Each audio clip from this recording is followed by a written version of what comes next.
And now, Giant Sports Talk Live. Here are your hosts, Eric and Glenn.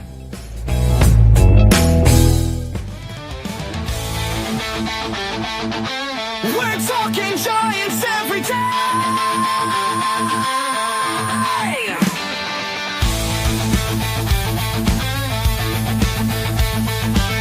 From McCovey Cove to the Oracle Park lights, Eric and Glenn keep the fire burning bright, fighting for the glory, no matter what it costs us, breaking down the moments from the wins to the losses. Giant Sports Talk, we're here for the ride. Eric and Glenn with the fan base pride, talking dreams, will they contend? But we'll back the Giants till the very end.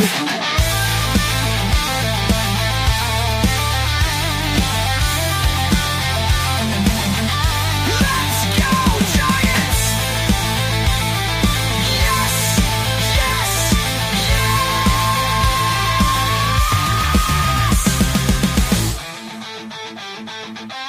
Oh! Eric and Glenn breaking it down, all Giants all the time.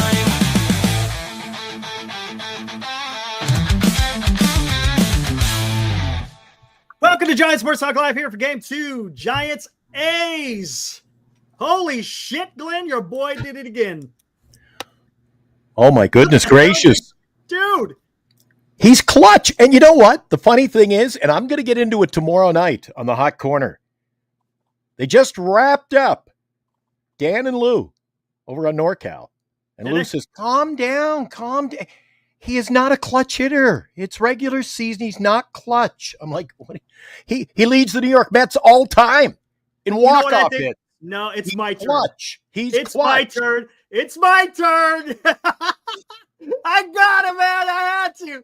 Hey, it's funny. It's funny because No, I was going to come in tonight and I was going to be all rah. So, okay, I'm on board with you. It was lucky. No, honestly. I was going to say it was unlucky. The guy is putting up some fantastic at-bats.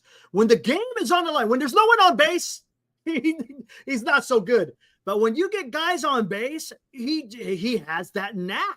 He has that knack in some way of coming through, whether it's a hit, whether it's a home run, or whether it's he did this last year. He had a bases loaded, walk-off walk, and the Giants were able to pull one out last year. Just did the same exact thing. What did you think? I see a lot of people talking about it before we, we'll talk a little bit here before we get into the box score. What'd you think of Mark Kotze intentionally walking Yaz to get to Wilmer? Oh, I thought that was a good move. Again, I always say when you're overdue to get the guy out, I thought he didn't have an exceptionally good game at the plate tonight, but again, Yaz was looking he's clutch. He is. I guess in his mind, he was thinking, how often can the Giants go to the well wanting to win? Yeah, good point. It's a good point. And I here's thought it was a good play. I thought it was a great play, though. I thought it was a good play because it sets up and out everywhere. So right, and that's the thing. I get that because hey, I mean, you already got runners on second and third. You don't, and it's a righty against the lefty. So yeah, I mean, boy, I'll tell you what, though. If Fitzgerald had been able to lay down that bunt successfully, game was over. Game was over. He was further up the line than the third baseman charging, and I know he was trying to go to first baseline with it, but that just shows you how they couldn't defend that. And then, but Wilmer comes through. Dude, I thought Wade was going to strike out, dude. I was like, oh, he can't get a bunt down, just like Blade for the A's. Couldn't get a bunt down. I'm like, oh, here we go. Come on, Wade. He wound up drawing the walk, so I mean, it turned out, but I was sweating, man. As much as Wilmer won the game for them tonight with that walk-off walk, I was going to give credit. The bullpen was absolutely lights freaking out today. Dude, you know what? The player of the game, I'm going to tell you something right now. You know who I think was the player of the game? Camilo Duvall. You had the ghost runner on second, and he didn't allow the run to come across in that 10th inning, dude. He got it done, dude. I'm telling you right now, Doval is looking really damn good. And I look, if he doesn't get that out, who knows what the outcome could have been at the bottom of the 10th. Nothing better than a walk-off win. Crack open a cold one. Fireworks tonight. Hey, speaking of bullpen, Glenn. Look at Yeah. that. Fireworks whenever Wilmer's at the ballpark, man. Look at that. Love it. When was that picture taken? Last year That's sometime? Wilmer and Little Wilmer last night. Oh, last night they had fireworks. Man, they didn't get those fireworks up very high. What the hell, man? I thought the day of fireworks is over, man. Everything's drone shows now. Yeah, drone shows. They're fantastic. Safer, too. Safer. It is, and it's crazy what they could do. But anyways, speaking of the bullpen, hey, how about that news today, Glenn? Freaking Hicks to the bullpen. Birdsong to the rotation, man. Hicks to the bullpen. We've been calling for this for so damn long, man. Hicks to the bullpen. Hicks to the bullpen, baby. How about that shit? Dude. Oh, really? Dude. Well, you know what? Hicks to the bullpen. Hey, you know what? I'm not going to. Hicks, if you look at, I know his numbers were high. Hicks was not. I wouldn't even say Hicks was. We weren't dependent on our losses because of Hicks pitching. You know what I mean? He wasn't. I thought he was decent if he's your number 5 guy. But you know what this move does? Simply, it sets the team up to win at a higher level than with him starting. It makes the bullpen dominant. He's got such velocity on the pitches that when he comes in, all you got to do then is just get a solid inning and he can fire 102 and rip and fire out the arm. Yes. Damn, that's exact. Instead of conserving himself, trying to get through 5 or 6 innings, go out there, throw your 1 inning with all your gas, max effort, and get guys out, man. Hey, do you agree with me? We're going to see now when this starts to play out. You get a look at him out of the bullpen, whichever inning he comes in, maybe it's 6th inning or 7th inning.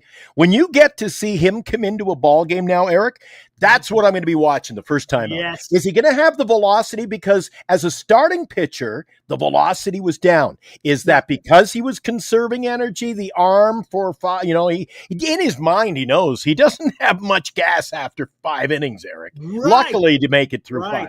So I want to see. I mean, this is all now dependent on if he still has the electric arm. I'm still waiting to see that out of the bullpen. I think he will. He's only got 45 innings in so far. And now the rest of the way out, he's not going to, again, he's not going out every 5th day throwing, 90. So he's in a better physical shape than he was. So I think he's got the build because he built himself up to be a starter. So I think he's got a lot more bullets in the arm, so to speak. Dude, what's his mindset though? Any word? Any word yes. yet on that? Like, Here we go. did they talk to him? Has it how did that go over? There's quotes. Here we go. Oh, you got receipts? Good. Look at that. And I like it, dude. I'm telling you, this is what you want to hear. Holy shit. It's a Saturday night, almost Sunday morning. May 17th, Eric and I are in full unfledgling agreement on something. This is great. We're having a great start to the show. Oh, shit. Oh, shit. Burns to the D-backs. By the way, I got the Venmo from Bernice. Oh, we'll look after that later in the show. I sold 4 more. It's been, and I just put them 71 through 74 since there was no number. So they're in there. Okay. I'll let him know. All right, here we go. Hayden Birdsong will start Tuesday. Jordan Hicks is moving to the bullpen. Bob Melvin said Hicks was great about it. Melvin said, again, what Hicks said. He said he wants to do what I can help the team to win. Dude, I'm telling you, that is the type of attitude I'm hoping. I'm taking their word. I'm taking the word for it. I hope we're not, getting a lie. I don't think so. But that's what you want to hear from a player. Right? That's what we want to hear from a player. I want to hear a player come out and say, you know what? I want to do what's best for the team. And if the club has come to him and said, hey, I think we're going to have better success if you go into the bullpen. So I'm sure they had that communication. And if you notice, this team is a little bit different, Glenn. It sounds like the team is a team not only on but off the field. They seem to have a genuine appreciation for each other. I think with the coaches, that we'll say upper management, i.e. Buster Posey, it just seems everybody's on the same page. They're reading from the same sheet of music, so to speak. Yeah, they bring in Adamas, and I never like to say one guy, one off season move like that can change your fortunes, but he really has turned this into a cohesive unit. I'm giving him the thumbs up. Yeah, his background, Adamas and Chapman, boy, there towards the end of the game, I was like, come on, guys. Chapman, his average dropped to 219 today. We still got a couple, Bailey and Lamont. Oh, Yeah. Bailey came up earlier in the game. I was kind of befuddled. Oh, Dude, he did lay down a good bump at the end. I mean, that's about it. He came up with, was there one or two guys on? I think there was two men on. Dean Yeah, I think there was a couple of times. Couple on, and with two outs, I went, same thing. Time to go get another cold Pepsi because, and I came back, he had struck out. So yeah, and there's a few instances where the Giants had some opportunities. They had the bases loaded with one out, and they couldn't get it in. Man, I was getting a little concerned because, like, man, of course the Giants, they scored 9 runs, right? Here's a question for you, Eric. Now, they brought it up over in NorCal, and I thought, hey, why don't we piggyback on it? I'm going to get your point of view on it because did you catch any of their show? Negative. They went on 10 minutes on why the WNBA sucks, and then they had Shard all on, and it got out of control, so I wanted to get the show underway over here. So Dan thought that was the most boring game, and I thought that was a classic. I love a pitching duel. My brother loves the Colorado game today. What was it, 14-12? 14-12. That was nuts. My brother can watch that all day long. No, I want a good, tight. I mean, 1-0 in extra innings is as tight as it gets. But if you get a 1-0 or a 2-1 ball game and it's running late, and I mean, creates more dramatics for me. I like it. I thought it was a great game, Eric. There's dramatics, but were you entertained? That wasn't no. No, I was not really. I was entertained. I loved it. I'll tell you what, because it was disappointing because the Giants had opportunities and they just didn't capitalize. When I think of a pitching duel, I think of the one last year, Chris Sale versus Blake Snell. Oh, that beautiful. One, I was there, Eric. See, that's when you got guys both throwing double digits and strikeouts, right? And it's their game. That I get it. Today's game, yeah, no. You know what? Dean says they were both exciting in their own way. That's fair. But you know what? I think everybody in our chat is just fired up because it's exciting when they win. Exactly. As a matter of fact, here, let's take a look at the particulars on this one, and then we'll get into it. Because Roop did okay today, man. Roop pitched a pretty damn decent game, and that's good to see. Oh, and I'm agreeing. Holy cow, I'm agreeing with Eric. Who had it on the bingo card? I agree with Robert and Eric on the same show. Oh, shit. Holy cow, let's move it along. Oh, man. What's going to happen? And now, today's Giants in Review on Giant Sports Talk Live. Look at this. Holy Must be crap. A full moon tonight. Strange. Yeah, they're getting a little weird. Goes to extras. Giants win 1-0. Improved to 27-19. A's are 22-24. Athletics, 0 runs on 5 hits. Giants, 1 run on 5 hits. Again, it was, not a whole lot of going on there. Duvall gets the win. Look at that. He's 3-1, 1.2 ERA. Miller gets the loss, sitting at a 4. Here we go. Again, there's not a lot of freaking hitting going on. Totally unlike yesterday. Cass goes 1-4 with 2 strikeouts. Flores, no hits, but 3 walks.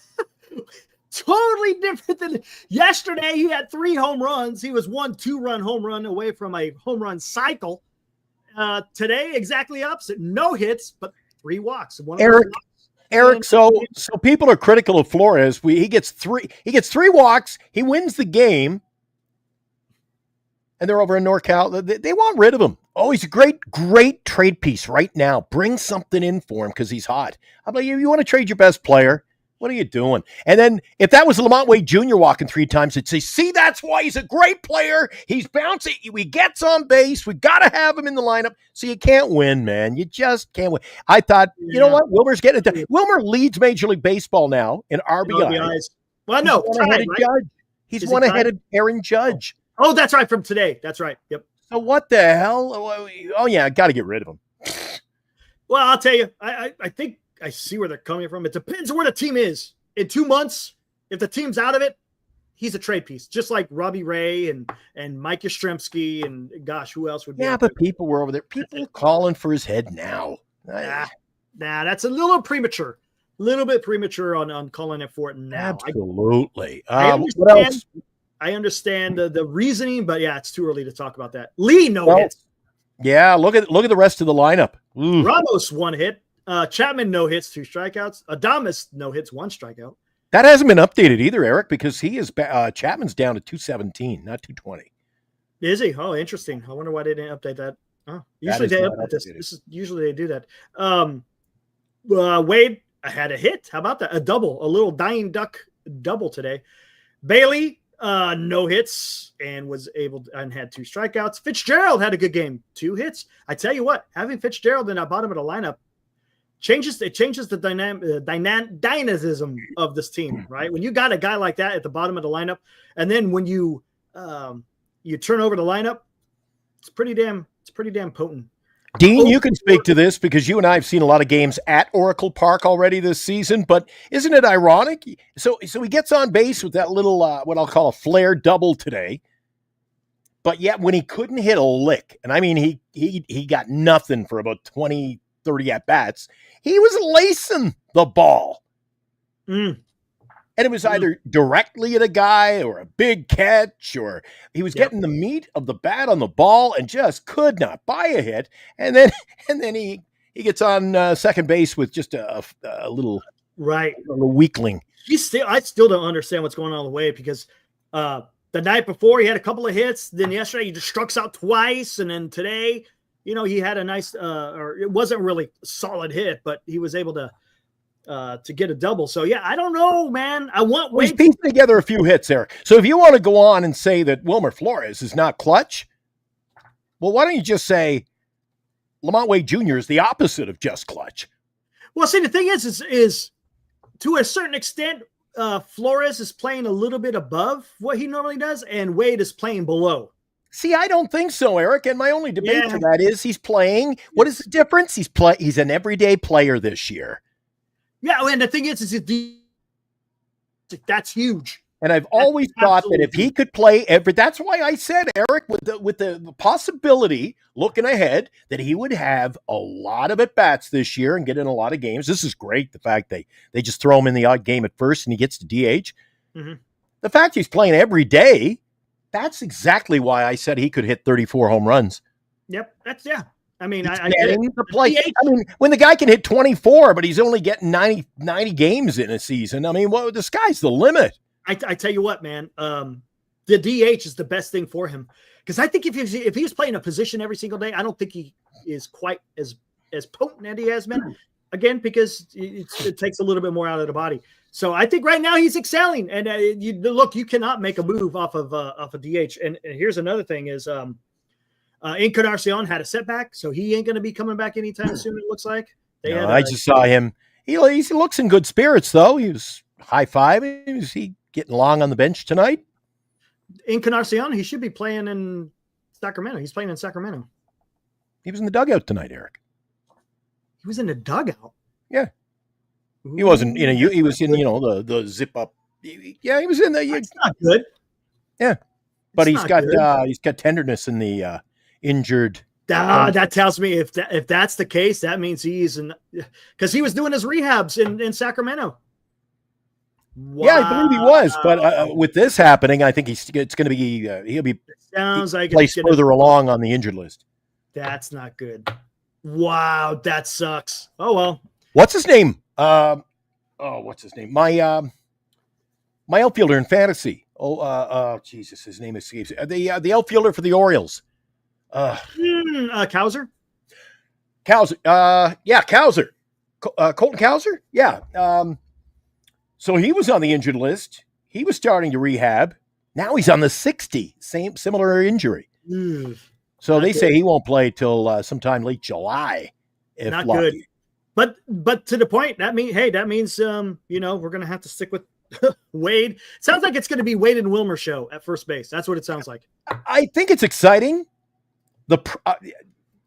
Not what he'll do, but the prospect of what he'll do. And I think guys are getting caught up in the prospect. A lot of guys in the chat, all kinds of channels, they're all of the same mentality. Just wait till he gets here. We don't know what we're going to get with him. It's the prospect of what you'll get with him. Yeah, you're excited to, bring him in. But if he comes up here, Eric, and goes 2 for 30, everybody's going to, what are they going to poo-poo on him then? Well, I'll tell you what makes it worse is when you got someone like Wade who's just been scuffling. People want something different. They're tired of just seeing the automatic out from one position in the lineup. That's why people do that. Yeah. It's understandable, man. People, again, you live every day on the score of the game. It's going to drive you batty. Let's take a look at the pitching, Eric. Yeah, look at that Roop, 6 innings, only 5 hits, 2 walks, 5 strikeouts. He did well. Young Landon did well, and here we go. Clean innings, except for Doval, who walked 1. Rodriguez, 1 inning, 1 strikeout. Tyler Rogers, 1 inning, 0s across the board. Walker came in, 1 inning, 0s across the board. Doval comes in, 1 walk, but 2 huge strikeouts, man. I tell you what, Doval, man, he is impressive right now. Look at that. 4 innings, nothing to show but a walk, right? That's it, man. That's pretty fucking good, man. And no earned runs, no hits. God, by the way, 4 innings with no hits. Yeah, nothing to show. Just that little, and not even a blemish, the walk. Dude, that's again. And now the bullpen is even more formidable. Oh, I was just gonna say that. Dude, I'm telling you. So again, the Giants the lineup still has me a little concerned. It's still early. Maybe guys will find it, but man, we're already May 17th, man. I want to see. You know what I'm saying? I want to see some guys going out there doing a little bit more than what they're doing. I'd like to see Duvall do it on a consistent basis and move back into that closer role. Yeah, I agree. That is the only thing. If you ask me or ask people around Major League Baseball, they'd be like, holy crap, look at that giant bullpen. The only thing is got to have consistency in the 9th inning. Have to. That's the only Eric. There are, you know what, guys are so quick to criticize. Birdsong the other night. Birdsong, you're not gonna, dude. How many, even the best in the game's history? There's a reason why batters hit 240 and they're superstars, and pitchers are not going to go unblemished, man. No, so to have a bad outing, then that's doesn't matter. You know what? There you go. That's the thing is you got to take it a game at a time, but you can't realize, okay, just because they had a bad outing, that doesn't mean that they're absolutely horrendous. You got to see a little bit of a trend. If you see a trend, well, then you could sit there. You're going to have a bad game. This is baseball, right, Glenn? If you fail 7 out of 10 times, you're going to be in the Hall of Fame. There you go. Right? So you or you bat 400 like Aaron Judge. Jesus. Oh my gosh. Can't get that guy out. Dude, he's even that 40% of the time. And you're like the greatest of all time. Of all time. Right. That's some, but yeah, that's the beauty of the game, right? JB. JB's buying into my BS today. Hey, that's great. Can fool some of them some of the time, but not all of them all the time. Is that how it goes? Can't fool everybody all the I don't know. I'm fooling him though. There you go. Daniel says Bailey is unplayable. Huh? Yeah. I'm not Oh, you know what, Eric? Again? Yeah. Boy, I've turned over. Dude. What's going on? I have turned over a new leaf today. Oh Lord. Because were you watching the ball game on the tube? I watched some of it because I had to go run some errands, so I listened to a lot of it on the radio. Was it oh Jesus. It was such a game. It was so riveted. Was it the 9th? Was it the 9th or extra inning? Bailey. He framed a pitch and got the walk. Was it Duvall's? I think it was Duvall's last strikeout. Oh, that last strikeout, the low in the zone. Yeah. Anyway, one of them, it was it was outside. He framed it annie and it was, I went down. That is a frame job. That's the beauty of what he can bring. The problem is he's still got it in it, man. You see that, guys? Yeah, he's got to, man. Glenn's smoking a new leaf. I see Armand. A new leaf. You know what it is, Eric? it's like spring has sprung for me. The WNBA season started last night. I watched all the games. I watched 3 games today. I feel all I'm missing is the tutu. I could stand on my tippy toes, man, and I'm just feeling fresh. I'm feeling good. I watched some ball today. I know you didn't. Don't tell me you game yesterday. Did you watch WNBA over? Did you watch WNBA over that game yesterday? You did. You did. Look at your face. I can't believe it. You missed. You watched the. I'll be right. Oh no! No! All right, looked after it. What did I miss? Oh my gosh! You saw the highlights then. No, I watched both games. I got split screen. Hey, that'll work. Yeah. Oh my god! Earlier today, I had baseball, bowling, and basketball. Bowling. I had the 4-way split screen. So what's going on with your Jets? I have no idea. Lost 2-1 in overtime tonight. They're done. Oh man! And talk about a sad turn of events. There was only, I think, 16 seconds left in the game. 1-1. Mark Scheifele took a penalty, but they had a wide open goal, so he had to. No problem. He had, in certain cases, had to take the penalty. Not in question. They come out in the start of the overtime at just the tail end of the power play, and they scored. End of the game. 2-1. Season's over. This morning, and Scheifele's just one of their young superstars. He is a star. This morning, Scheifele's dad died. Ooh. And he donned the jersey. They were on the road. He played. That had to be tough, man. Oh man, dude. Wow. Yeah, that's not good. Jeez.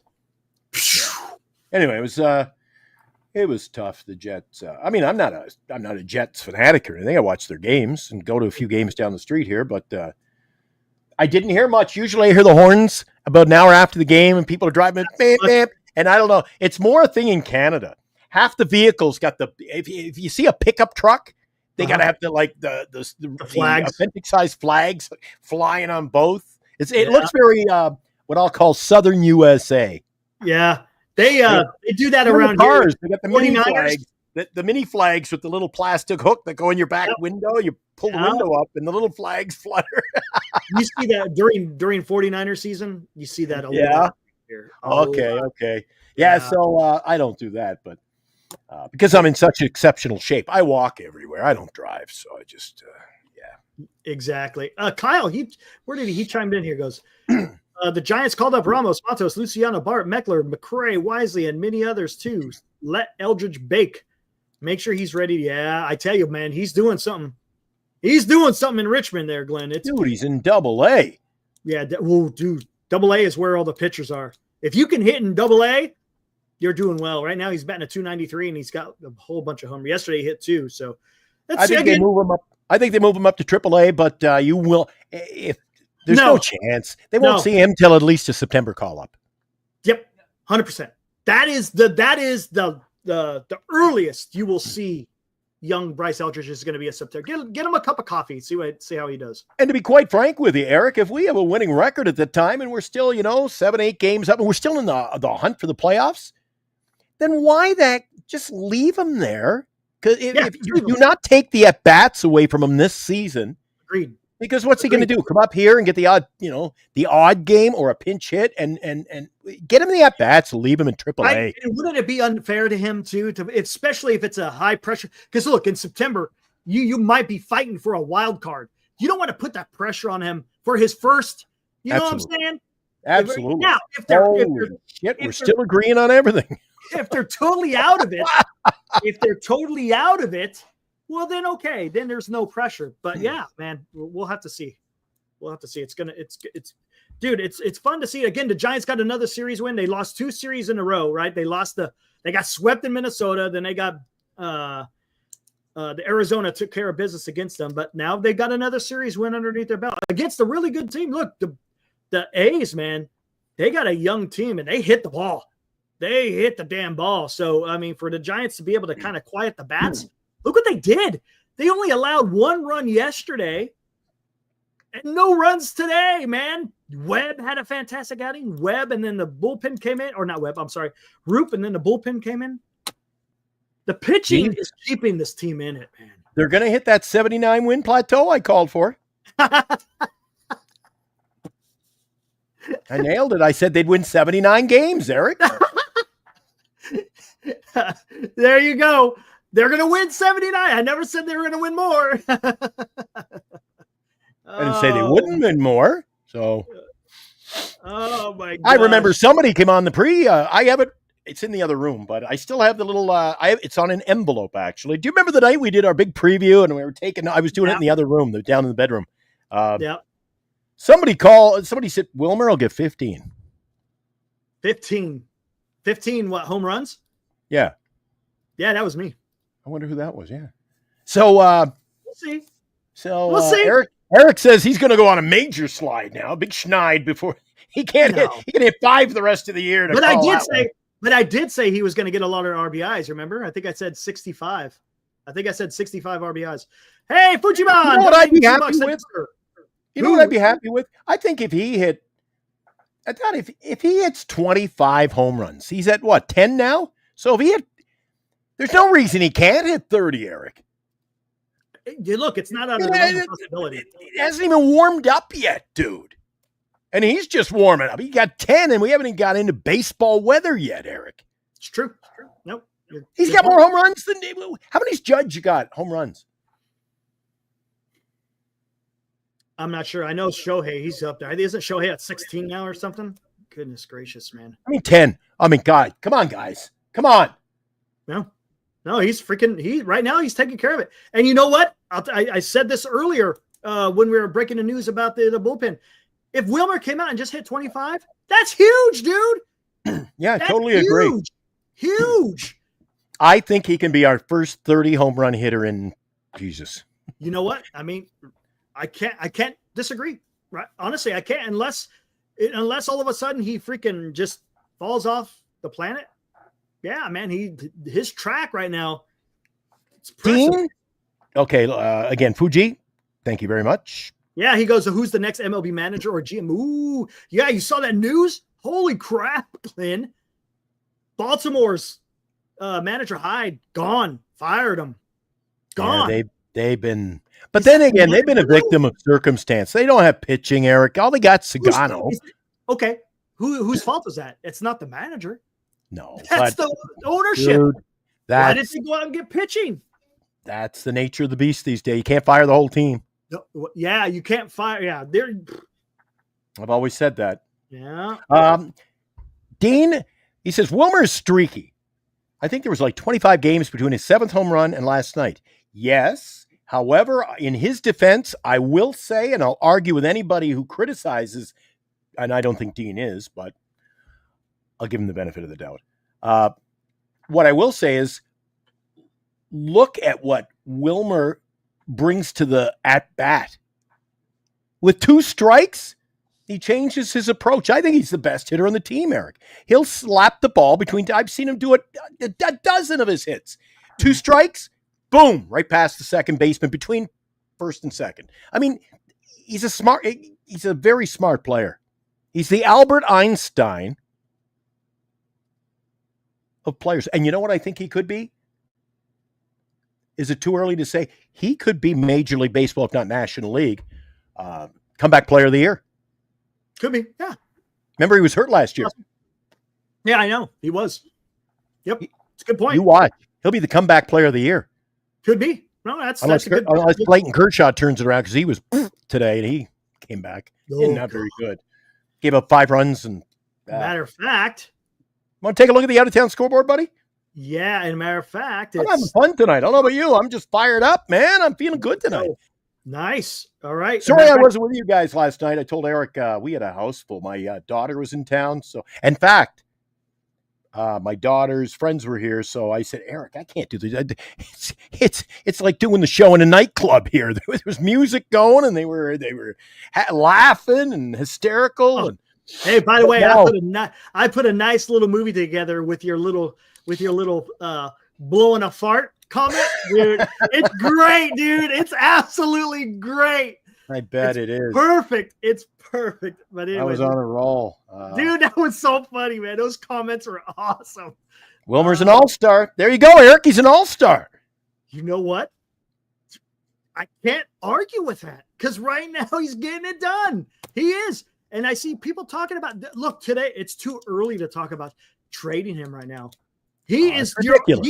Right at this time here on May 17th is the wrong time to talk about trading, because if the Giants are still taking care of business, then you want to be buyers, not sellers. I mean, that's just what you want to do. And the Giants got a lot of youth. Joey Wilmer will not sign on the cheap to stay here. He's been playing on the cheap on this cheap organization. If he got a big contract offer to go elsewhere, Eric, next year, he'd be out of here. Yeah, absolutely. He would be. Because if he keeps it up, yeah, he's gonna have a nice little. I'm not gonna say it's gonna be astronomical, but he'll have a nice pay raise. There's no doubt about it. All of a sudden, Wilmer's the only player in Major League Baseball begging to play in San Francisco. Eric. Man, is that crazy? That's crazy. Wow. A Giant Sports Talk Live scoreboard update. This show is full of everything tonight. Holy! What do we got here? Fuji's coming back, but we'll take a look at it after the. We'll do the scoreboard and we'll get into his comments. Wait, what's going on? I think it cleared. Hold on. Is the game over? Because I don't see any dots. I don't know what's going on, but it's bottom of the ninth. Dodgers 9, Angels 11. Holy crap. Are the Angels going to beat the Dodgers? Let's hope so. That one's still got to be going because it says the last play was Ohtani to third on a balk. So the last play, there was no out. They're not showing the damn outs. I'll look it up. I'll look it up as we speak. All right. I have a well, you look it up. I'll take this. Mets beat the Yankees. They get some revenge. Beat the Yankees 3-2 in the Bronx. Look at that. 29-17 versus a 26-19 club. That's pretty damn evenly matched. Did you see yesterday? You see Juan Soto getting booed yesterday, Glenn? Yeah, they did not like seeing final. There it is. It is final. There we go. Angels take care of business. Look, so that went final, Eric, and the Mercury beat Seattle Storm. That one just went final, 81-59. And all right, the battle of the Chicago clubs. Cubs beat the White Sox. Is that a surprise? Beat them 7-3. You know, this weekend is all the little local rivalries. Did you notice that? Isn't that cool how MLB did that? That's pretty damn cool. I did. Pretty cool. And you know, not only are the Cubs winning, Eric, they're lacing some numbers up on that ball, on that scoreboard, man. Look at that. 7's an off day for that club. Dude, and the thing is, the Giants won a series against them. That was huge, man. That was freaking huge. You can't keep me down forever, Eric. They got a little luck in there, too. Remember the 12th inning game. So, just calm down. Jays over the Tigers 2-1. Not much going on there. On a walk-off they had a walk-off single. I'm not sure who hit it, but they had a walk-off single. Yeah, they're happy. 500 ball club, and they beat the Tigers, who are 30-16. Yeah, look at that. Tigers best team in the major leagues right now, dude. Wow. Nationals whoop on the Orioles. And they're doing it quietly too, Eric. I know. You don't hear a whole lot of fanfare. Nope. Nationals, a 6-run first inning. Yikes. Again, Nationals beat the Orioles. They're better. Look at that. The Nationals are better than the Orioles right now.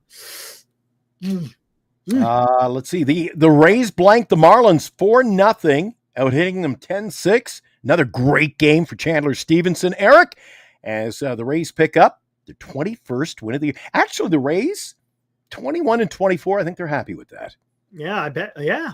And 10-7 on the road. I think that's not a bad start to the season. And you know what I like about them? The Athletics and Tampa Bay Rays doing it the right way, buddy. Doing it the right way. They do. Going young players, letting them play, letting them develop within their own organization. They're doing it the right way. That's how you build a winning team, Eric. No, Rays have been doing that for a long time. The only thing they're just missing a little bit more pop, maybe, right? No. That in You the know what I'm bank. saying? That in the bank account because they can't keep them. Oh, there you go. Yeah. They have an issue paying some money for some of the big time talent. Every time the owner goes to sign the check, I got a pen, ran out of ink. The Battle of Pennsylvania, Pirates versus the Phillies. Phillies come out on top. 5 runs, 10 hits. Pirates go quiet in the night. 2 runs and only 4 hits. Whew. Yeah, and another rivalry game there. The Battle of Ohio. Is it? And it was, let me blow this up on my screen. Just shrunk down. 4-1. Reds with the victory. Some guy named Hines had a walk-off, or not a walk-off, but he walloped to 423. Who's Hines? I have no idea. I don't know if they were losing 1-0. You could say they came from behinds and won. No! Wow! Nice. I got to keep up with Abraham, right? Yeah, that was a good one. All right. The showdown in the West. Texas Rangers take care of business against the Astros. 3 errors. You ain't getting it done. You ain't getting it done with 3 errors. Look at that. 5-1 Rangers. Wow. 5. How many hits were in that? Well, the pitching wasn't too bad, I guess. I was 5 hits, 6 I was going to say that game would have had the good, the bad, and the ugly. Good pitching and ugly score. There you go. Rangers, they haven't had a great start to the year, but look at their record.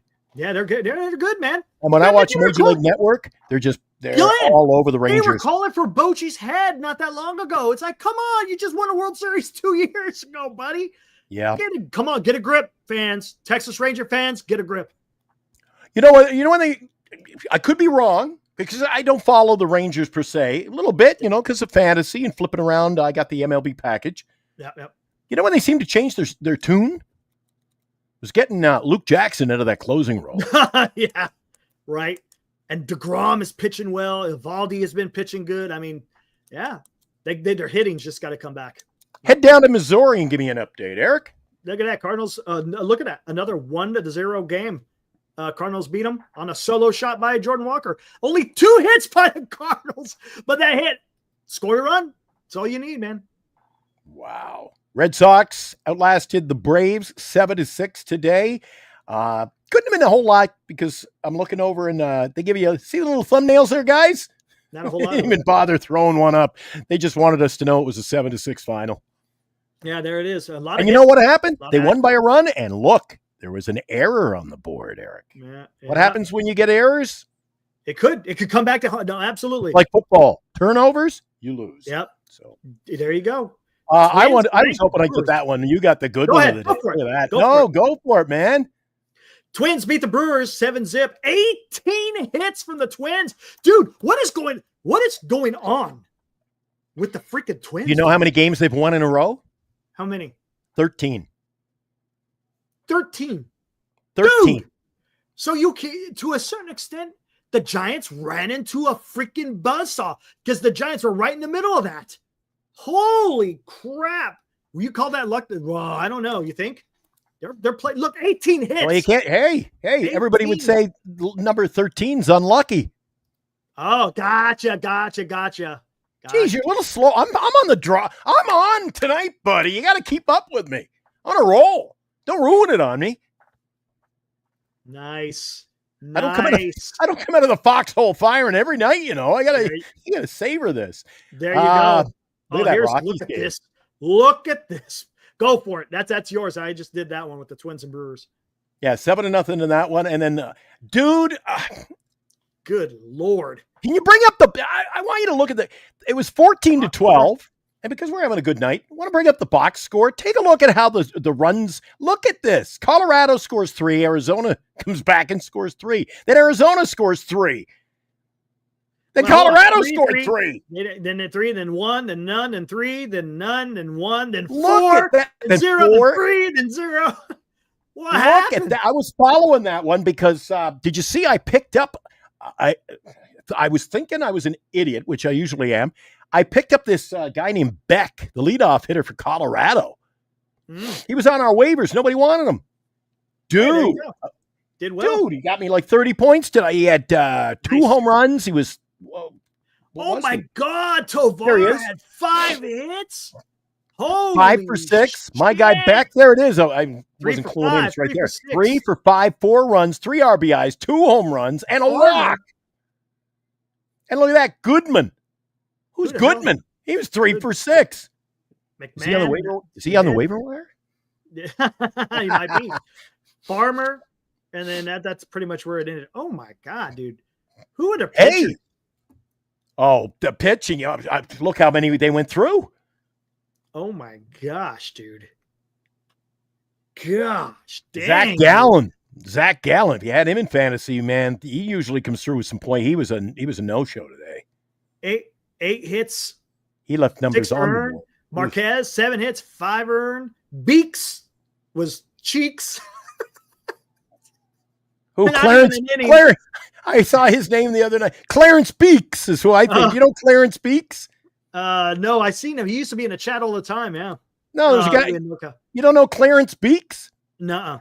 He had to get the crop report. The who? Remember? There was money missing from the bank account. What are all these checks written to a Clarence Beeks? You lost me, man. The movie. Eddie Murphy's in it called I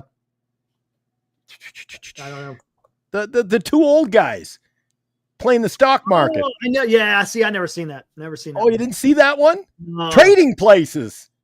Oh, okay. Gotcha. Yeah. Never Mr. seen it. Beeks, where's the money? Show me the money. And it was actually Murphy in the shadows. You got to watch that. Eric, classic movie. Nice. All right. Anyway, I just Okay, wanted that to was look it. at that because I thought that was a wild game. I was flipping back and forth, catching a bit of that one, just because I wanted to see what my hitter was doing for fantasy. Yeah, he was walloping. He showed up. Nice. Play. So was that that wasn't the last game. Mariners beat the Padres. Mariners, dude. They're playing some really good. They're playing some good damn baseball. 4-1. Now, Rally went deep for me as well. In fact, I had a Nice. big fantasy day. I outscored my closest by 54, I think, today. Good. Nice. And guess what? I didn't throw like 9 pitchers at everybody. Hey, all right. I did it with Conserving hitting. a little bit. You're conserving a little bit. Oh, but Mariners win. They're 25-19. Padres 27-17. There you go. And that was in San Diego even. Nice. Yeah. Anyway, I think we got one more final there. The Angels, we mentioned already know earlier, 11-9, and that one just wrapped up a few minutes ago. And I'm guessing the loss went to Kershaw. I'm guessing. Let's see. No, they lost with the Yates. Ouch. I don't touch their pitching anymore. Not interested, man. Talk about their pitching that's going to kill that club, man. They did it that's the problem they had last year. I said man. that on a show recently, nobody caught on, and I just zipped it from there on in. I said that. I said pitching screwed them last year, and then I went, oh yeah. Here's Glennie, a question. but they won the World Series. Yeah, okay. I know, right? Well, yeah, because they just bludgeon people to death with freaking their Here's Well- a question. Who's got the betting? Who's got the better starting staff, or we'll say pitching in the NL West? Oh, not just the National League West. I think the Giants have the best pitching in the National League, Eric. They might. Man for man, pound for pound. And there's some guy. I'm buying in on That's Verlander, and Ray is having a great year. Webb is having a great year. Verlander's been okay. factor in the Now- bullpen, man. I think you got the deepest pitching in baseball, which is a hell of a surprise to me. And now you got Birdsong, who's about to be. I'm waiting to see him. He did it last year. It's not like he hasn't been a starter before. He's done this before, and he had some success. I want to see Birdsong go out there and just take care of some business, maybe. I want to see Hicks come out of the bullpen, throwing 100, 102. Oh, by the way, I did see some when it came up on my phone today that that move was being made. Mm-hmm. I silently slid under the radar, and I made a roster move midday today. Let me guess, you got Hicks in the bullpen, don't you? No, I picked up Seymour. Oh yeah, you did that in the middle of we were live, and I'm like, Glenn, you're watching. There's no way, because we were talking about Ragsdale and Carson Seymour. No, you picked up Ragsdale. Ragsdale, I meant. Yeah, I picked up Ragsdale. We're like, you're watching, man. You're watching. He was in NA. He had nothing. Yeah, there's nothing wrong. Pick him up. If you don't play, just dump him. Who's got Wizenhunt? Somebody's got Wizenhunt out there. Oh yeah, somebody does have Wizenhunt. Someone has Because that was the first one I went to. Let me see who's got Wiz. It's the Wiz. GSTL. Add a player. WHIS. Carson Wizenhunt is a member of the Grandson of the Wind. Who has him? Grandson of the Wind. There you go. That would be Michael. Somebody named Michael. Who's Michael? Not Mike O. Is Michael Mike O? Mike O, yeah. He's grandson. Oh, you bugger. Yep. Oh, Hey, speaking of Mike, is Mike out there tonight? I haven't seen Mike lately. I haven't seen Mike yet. Nope, not yet. You know who else I haven't seen? Who haven't you seen? My biggest fan. I got one fan in the world. Well, I think Dean's buying into my bullshit, but I got one good fan out there, and I lost him. Al Wong. He don't come on anymore. Yeah, I don't see him, man. What'd you do to him, man? What'd you do? What'd you do? Hey, guys, real quick, before we go any further, this is a good place to do it. Here is the updated squares.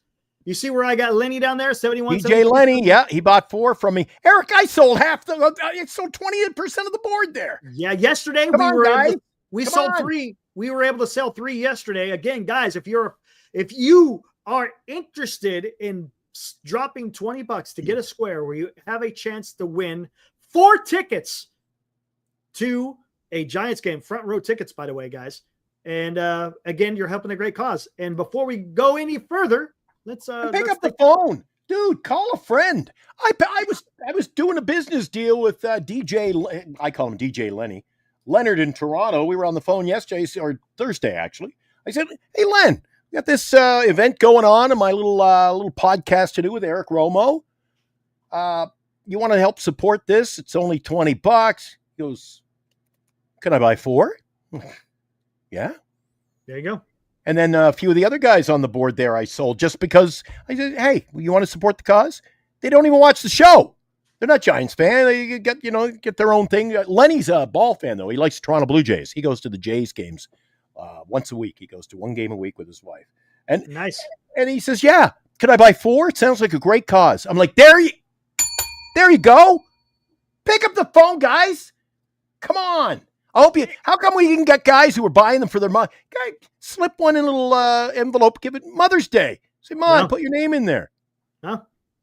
I went on the cheap. Got you one for $20, and if you win, hey. Hey, and guess what's coming up next month? Father's Day. There you go. There you go. There's still room to wiggle. There is. Guys, come on. You let me. I got to admit, the guys are, not everybody, some guys bought in. Guys are letting me down. Come on. Come on, support this cause. And we're doing it on 2 channels. There's no reason why that board's not filled, Eric. Good point. All right. All right. Let's don't want to be a prick. I'm having a great night. I was having a great night. Way to go, man. All right. Great night. Let's play the promo and then we'll explain what's going on here. I'm just going to calm down and have a Pepsi. All right. Giant Sports Talk Live and the NorCal Sports Network have teamed up to give back to the community. We ask for your support as we aid in Haley Busby's fight for life in her battle with liver cancer. To take part in this fundraiser, you can purchase an entry for just $20, and the winner receives 4 front row dugout seats at Oracle Park for your choice of an August 8th game versus the Washington Nationals or the August 29th game when the Giants host the Baltimore Orioles. The winner will also get an on-field experience on game day and attend batting practice. So secure your entry now as eligibility is limited. Draw date to be determined.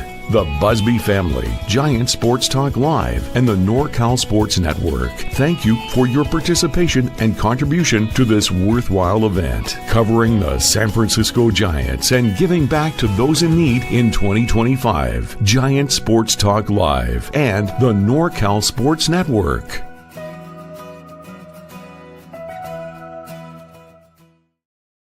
I wrote that commercial, by the way, and did you see what I had him say? It's a worthwhile cause.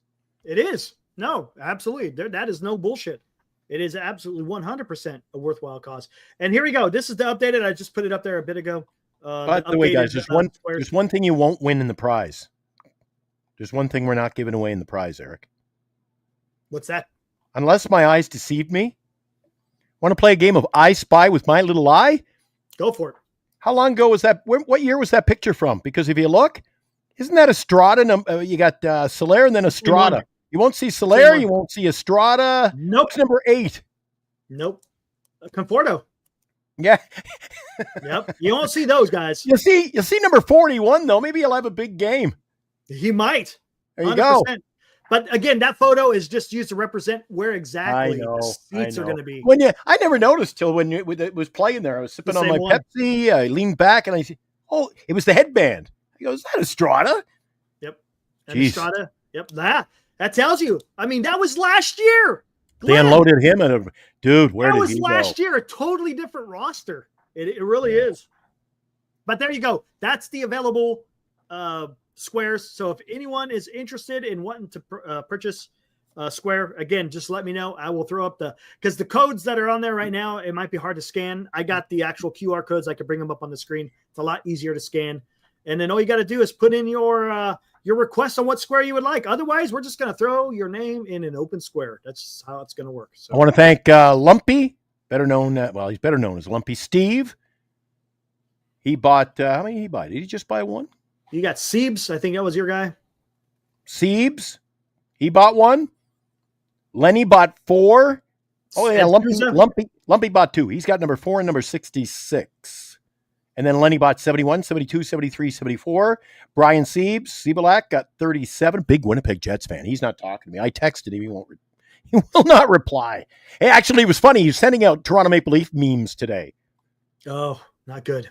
I said, dude, what are you doing? I said, and I texted him right back after the loss. I said, if I were you, I wouldn't be sending out bad memes about the Toronto Maple Leafs. At least they're in Game 7 tomorrow night. What are you doing? Dude, that's bad karma, dude. Uh-oh. And then you got Ed Souza there at number 51. Will you riddle me something, Eric? What is... Bring it back up. Need it? Please. Cue the director. There you go. It's just... What's with the number? I said, what happened? Did somebody, Fuji, buy the one at 38 and the one above and below? So like, it's got a different font there. They messed up. They doubled it up. Instead of 27, 28, it went 27, 38, 29. And then below it went 37. Okay. I didn't know what the 2, 3, 4, and 5 represented. So it's just okay. They messed up. When whoever made the squares, no biggie. Whatever it was, they screwed up. They don't know how to count. So at least you caught it. I'd hate to do the draw and have 2 winners at 38. You'd have to split the prize. That would suck. Yeah, matter of fact, it was Joey yesterday. Thanks, Joey. He pointed it out to me yesterday. I was like, oh shit, look at that. I was like, what the hell's going on here? So there you go. It's all good. Hey, there's my boy. There you go. That's your boy. Dude, I had faith when no one did. No one else would join the camp. Would you say he blew a fart? Light a fire under my ass, blow a fart, and everything explodes. And I'm going to be so happy and things are just going to blow up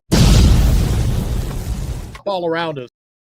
That's pretty good, huh? I was pretty pleasantly surprised. Dude, not to blow my own horn, that was but good, anyone who has seen my video, did you see the video? You could share them if you want, because I actually really liked my own, and yours was classic too, because yours became like a bobblehead. The videos, you and I both appeared on Skaters on Baseball. The guys, many of you guys haven't seen those videos.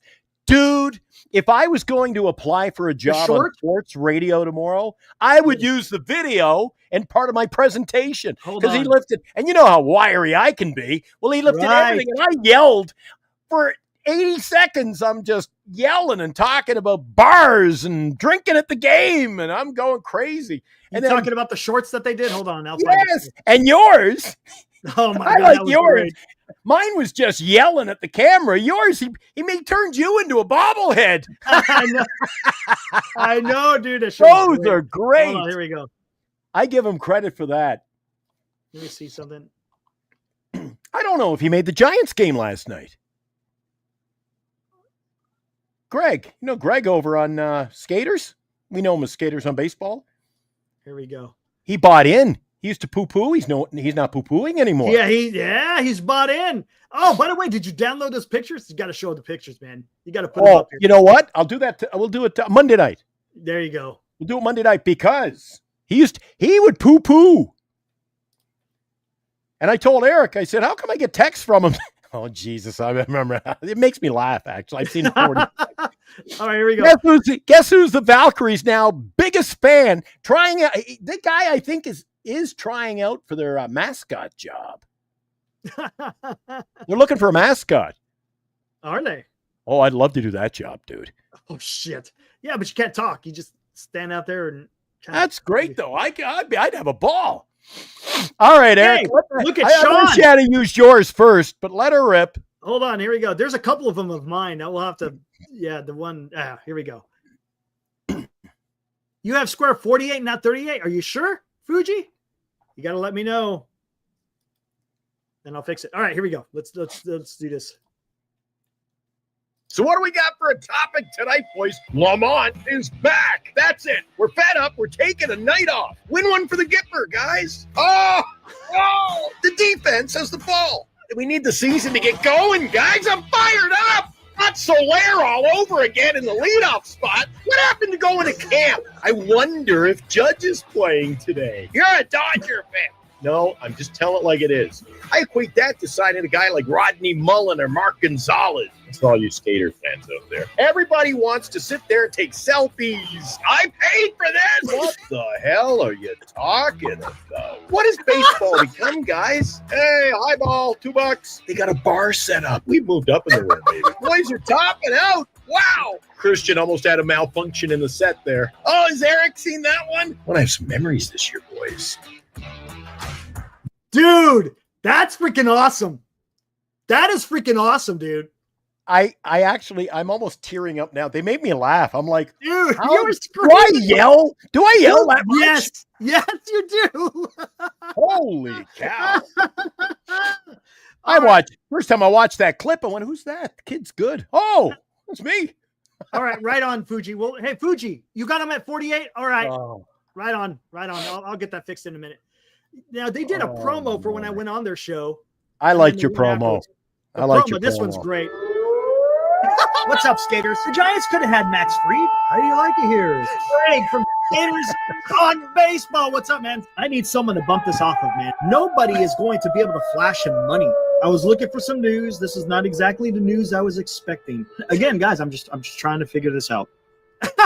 I love it, dude. So what do we got for a topic? Hold on, here we go. Let's go, man. I bet I can ollie better than you. Yes. I was Eric from Beale Air Force Base. Breakdancing, BMX, skaters, you name it. I was like, dude, I'm a Giants fan. Hey, what's up, Krister? I get to do something that I enjoy. It's not work. It starts with pops, right? Great story. I was able to throw out a first pitch. Hate the opt-outs. I love talking Giants. I was like, yeah, let's go, man. I'll do it. I'm not going to pretend. Phone and go, dude, it's a double negative. That's what afraid. Oh, hell no. I want to be able to say something. No one's broke playing professional baseball, because I got tired of Farhan from Minnesota. Today was a tough day for baseball. They're classic, dude. They are. I'm telling you, they are. If I was doing a thing over the internet as a job, a lot of them will do that now. Instead of going into an office or flying you to Toronto to do the sports radio gig, they just get you over one of these. You do a tele video thing. I would play that video and say, "You want my demo? Here's my demo. Can I do a 3-hour sports radio show? Here's my demo." There you go. That's what I would do.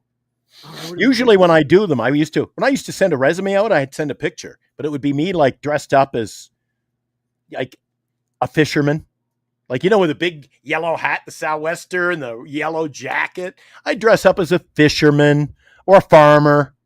Mm-hmm. Yeah. So my demos were, in my opinion, pretty good. Doing the radio show, classic rock and roll on a Monday night, blah blah blah. But I'd send in the video. I'd send in a audio clip with my picture and be like, "Howdy, boys. Just I'm looking for a job. They said I'd be really good working in radio. All the kids in school. So if you guys will give me a shot at it, I think I'll do a pretty good job." Wait a picking minute. You better listen to the tape first. And back then it was tapes. So I do that. Or the Fisherman was my favorite. The big yellow hat, man. Dude. Oh, hold on. We got the Moji paid 78 and 99. Thank you, sir. Let me get you in here. Look at that. See, Glenn? You're getting Oh, to the dude. picture, man. Dude, if I can find the picture, and I'll only do it once, tune in Monday night, because if you miss it, well, Jesus. Well, you can cut it out of the video. It's a one-time only event. One of the job interviews, and I actually got the job, Eric. Oh, I think I might have told you off the air. You know what I dressed up as? I'm trying to remember. I dressed up. I went to the interview in one of the, what do you call them? Like, not a onesie. You know, the leotard? I dressed up with you ever see them at a hockey event? Like the green man or the blue man? Yeah, the blue man.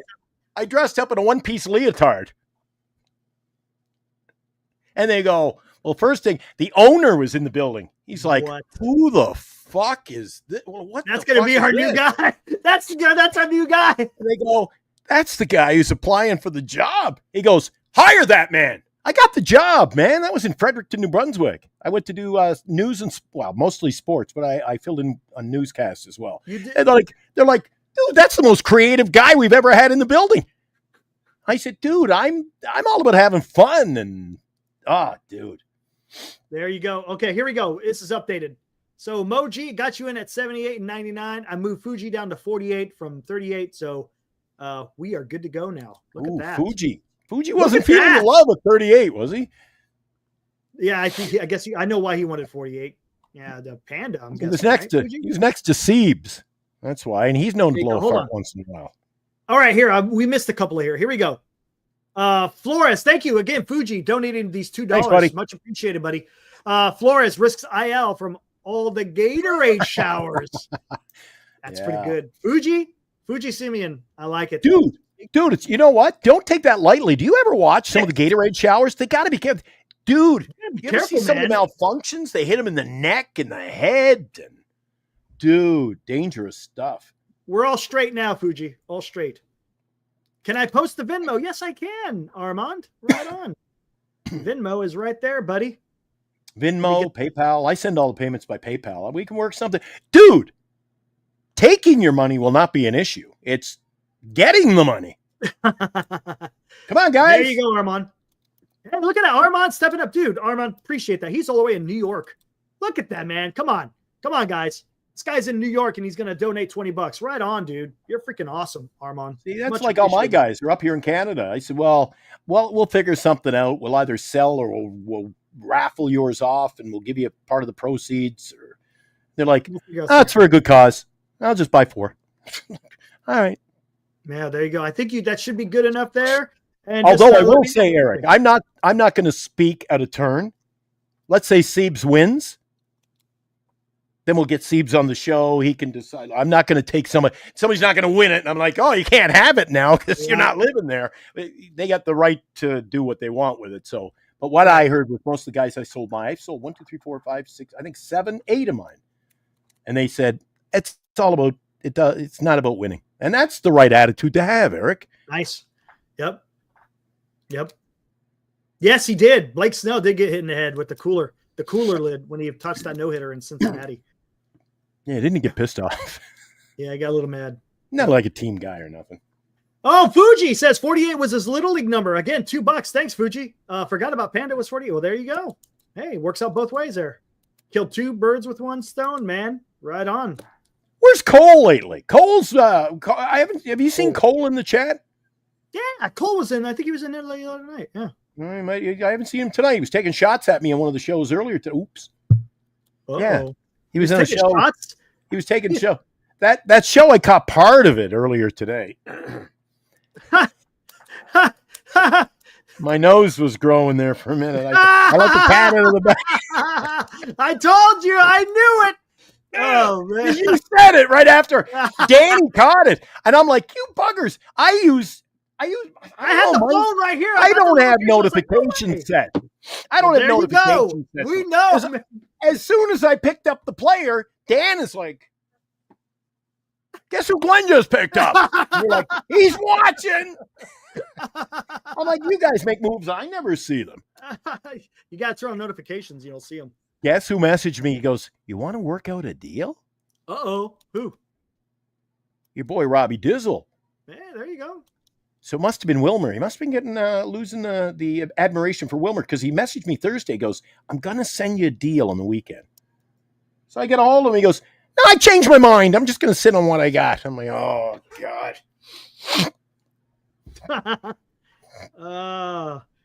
Armand sent a friend request to Ibrahim. Right on. Cool. Awesome. What? No, okay, we already covered that. But man, dude. Oh, I didn't know you guys wrote. Now tomorrow, more people showing up at the old household. Eric, Jesus. It's a free for all. Oh, people coming and going, and look, oh, jeez. Hey, man. It's got the dewdrop in. Speaking of, howdy, boys, is the dewdrop in? And the house is full of love. You know what that's from, right? Yes. And that little house will be full of love. But I have a harvest of friends. Yeah, there you go. You got you had a crop you didn't know you planted. When? No, I was too busy. I wasn't doing any farming. I was working on my snake ball. Oh, gotcha. Yeah. I thought maybe you had a taste for venison. Because we had to have a we had to have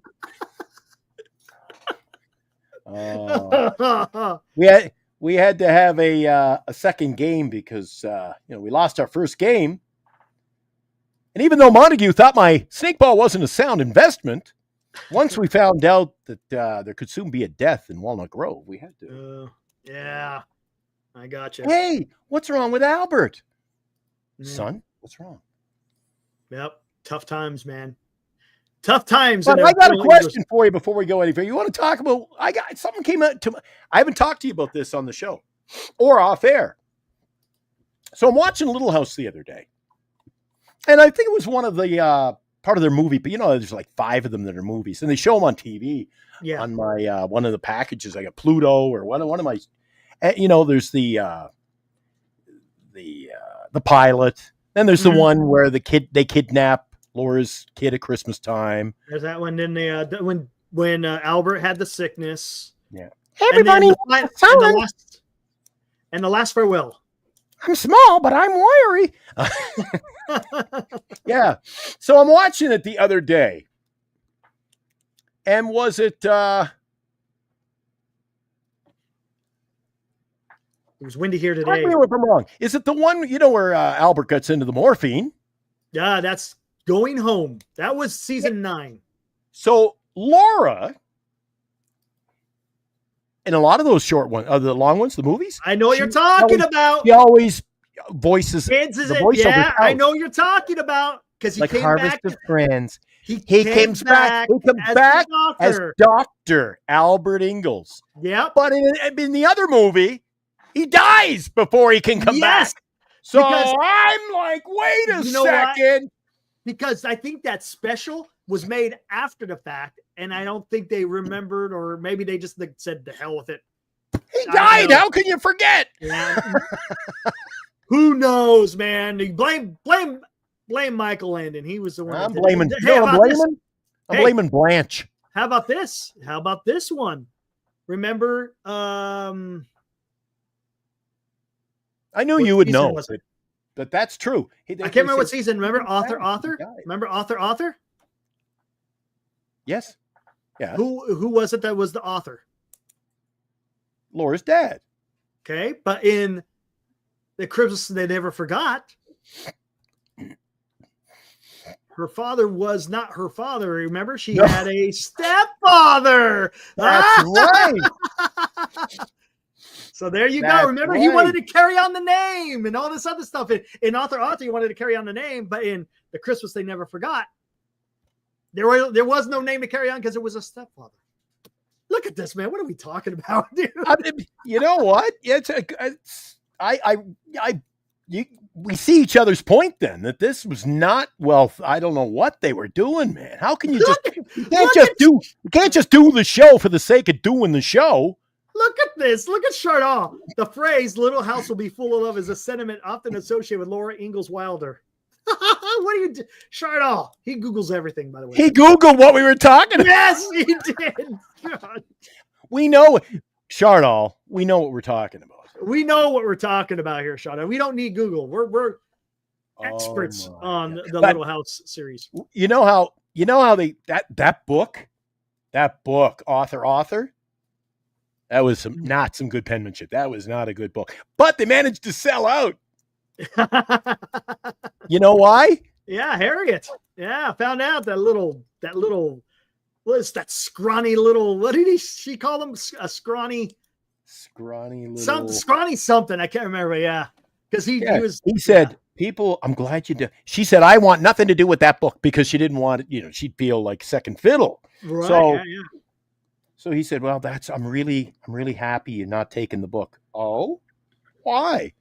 Well, I don't want everybody in Walnut Grove knowing my mom was running around with no clothes on. She was naked. She was naked. And then she's like, then Harry comes up running. I'll take them all. And then she's laying in bed that night, and she's like, that's when she does the quote, right? She's laying in the bed, and she goes, her diaper.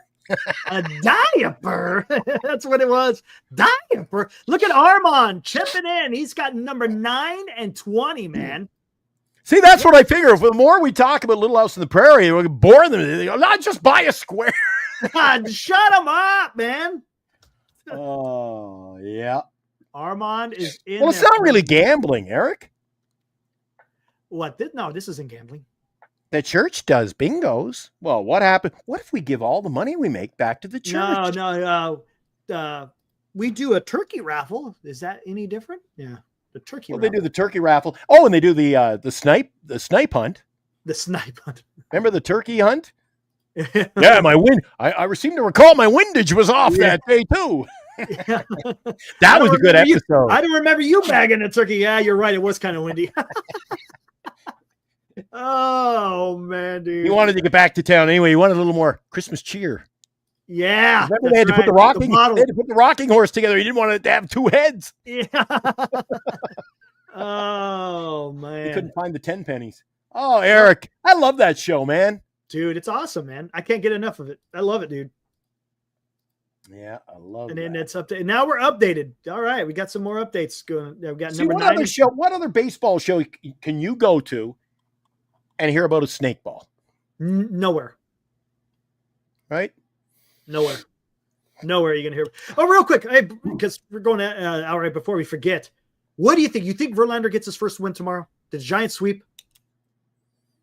Well, after what they said today, that if he doesn't start getting wins, they're going to call up Ragsdale. So I don't know, man. He better.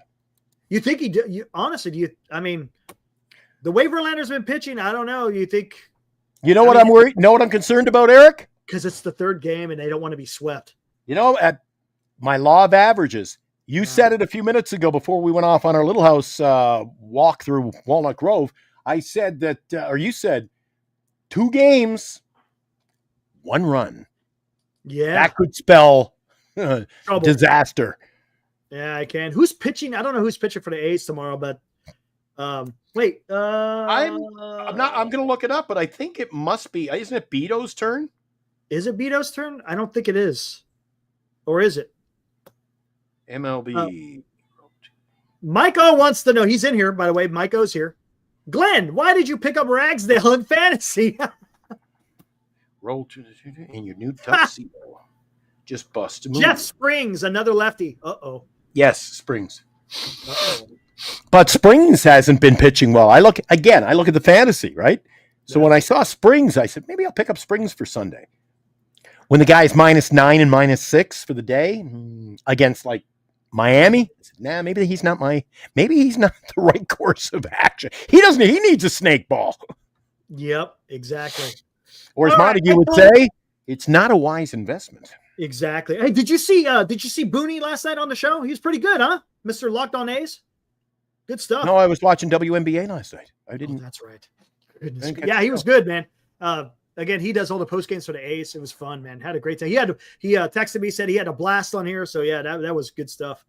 But Chardon wanted to come on, but I was like, you know what? We got 2 shows going on here. I don't want to take advantage of Booney because you know what I'm saying? So it's like, Chardon has worn out his welcome. Chardon, they were pissed at you. Ooh, where at?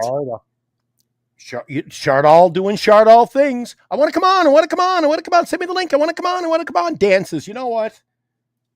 I'm going to put out the link. Chardon, come on. He waited. Chardon took off. He was somebody else's channel, or you know what? Chardon. Hi, Dan. Yep. No, wrong channel. They threw out the link, and he nowhere to be found. Eric takes me back to Christmas when the jingles. I heard the jingle and the bells, and hey, I'm going to be there, guys. I'll be there at 4:30. But then again, he had to watch a movie with his mom. Big no-show. He's a show today. All right, shut up. Before we get started, explain yourself. How come you didn't go on Dan's channel? What are you doing, dude? I went on Dan's channel. They found you.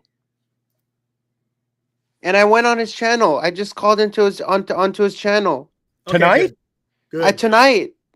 Oh, they were looking for you, and then I had to scramble over here. I was waiting for you, and Eric's like, we got to get on. We got to do the show, Glenn. Dallas said he showed up eventually. There you go. All right, Dallas. Yeah, I waited for Chardon, and there seemed to be some confusion on the lines were crossed. They couldn't find him. So anyway, Chardon, how you doing, buddy? How about those? Tell me about the Giants today. What do you think of the Giants? The Giants are a good team, and that was a great win. Wilmer Flores with the walk-off walk in Game 2 of the 3-game series. The Giants are going to go for the sweep tomorrow versus the A's. Hey, Chardon, hold on 1 second, okay? We'll be right back to you. He can still hear us, can he, in the green room? Oh, I was going to say, what was your over-under? How many minutes before he goes, Eric and Glenn, I love your show. You're the best. Right. Okay, we'll bring you back in. There you go. How you doing? Eric and Glenn, I'm a big fan of Giant Sports Talk Live. I love your show. I tune into your show every single night. I love you too. You bring the humor and the entertainment. You keep it rocking. I love it. Keep it going, gentlemen, because I love it. And you got to keep on bringing more every single night. Every single night I tune in. You got to bring the humor. You got to bring the entertainment. You got to bring it. Bring it, gentlemen. I know you can. I know you can bring it, but you need to try harder. Eric, that one must be directed at you. I don't know. No, you both need to try harder. What? You both need to bring the humor and the entertainment. Wow. I don't get mad or anything. What do you mean? What? What? No, I'm talking about. No, I'm talking. This is directed to Eric, not you, Glenn. Oh, good. Oh, okay. I thought. No, so. this is directed to Eric, not you. Oh. What are you directing at? What are you directing at me? You need to bring more humor and entertainment to the show. Chardon, fuck you, buddy. All right, there we go. So let's go ahead and bring it to Armand. Holy cow! He loves us, but he tore us a new arsehole. Holy cow! Look at that, Armand. How am I supposed to handle this stuff here, man? Armand, I hope you're not trying to top that tonight. I tell you what, I'm just coming in to say hello, guys, and right on. I did watch the A's and Giants game today. Hey, nice. Hey, so did Dean. Thanks for donating, man. I appreciate that. I appreciate you doing. No problem. If my numbers come out, just give the tickets to somebody else. Right on. Okay, dude, awesome. And I see what you got. 2.87 team ERA. Let's effing go. Mets. Yeah, see, they do got a good starting rotation. That's why they're playing so well. You know what, Armand? I don't think I've asked you. Maybe I have, but it's been so many times we've had you on. And it was a while ago if I did.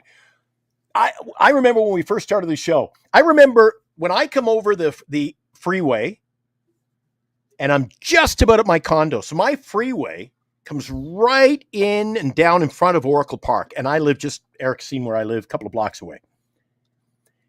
I remember a couple of years ago, 2-3 years ago, I would drive around, and for a week, you'd see the scoreboard before the season started.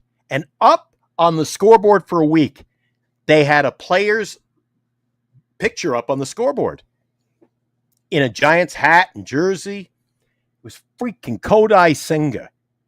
And Farhan wouldn't sign into a 5-year deal. The next day, he says, we couldn't sign him. We couldn't reach an agreement, couldn't sign him. 75 for 5 years. The next morning, WFAN saying, we got this guy Senga from Japan, and he signs for 75 for 5 years. I'm like, come on. And I've seen him pitch this year. I got him in my fantasy. Oh, God, that ghost forkball. I love the guy.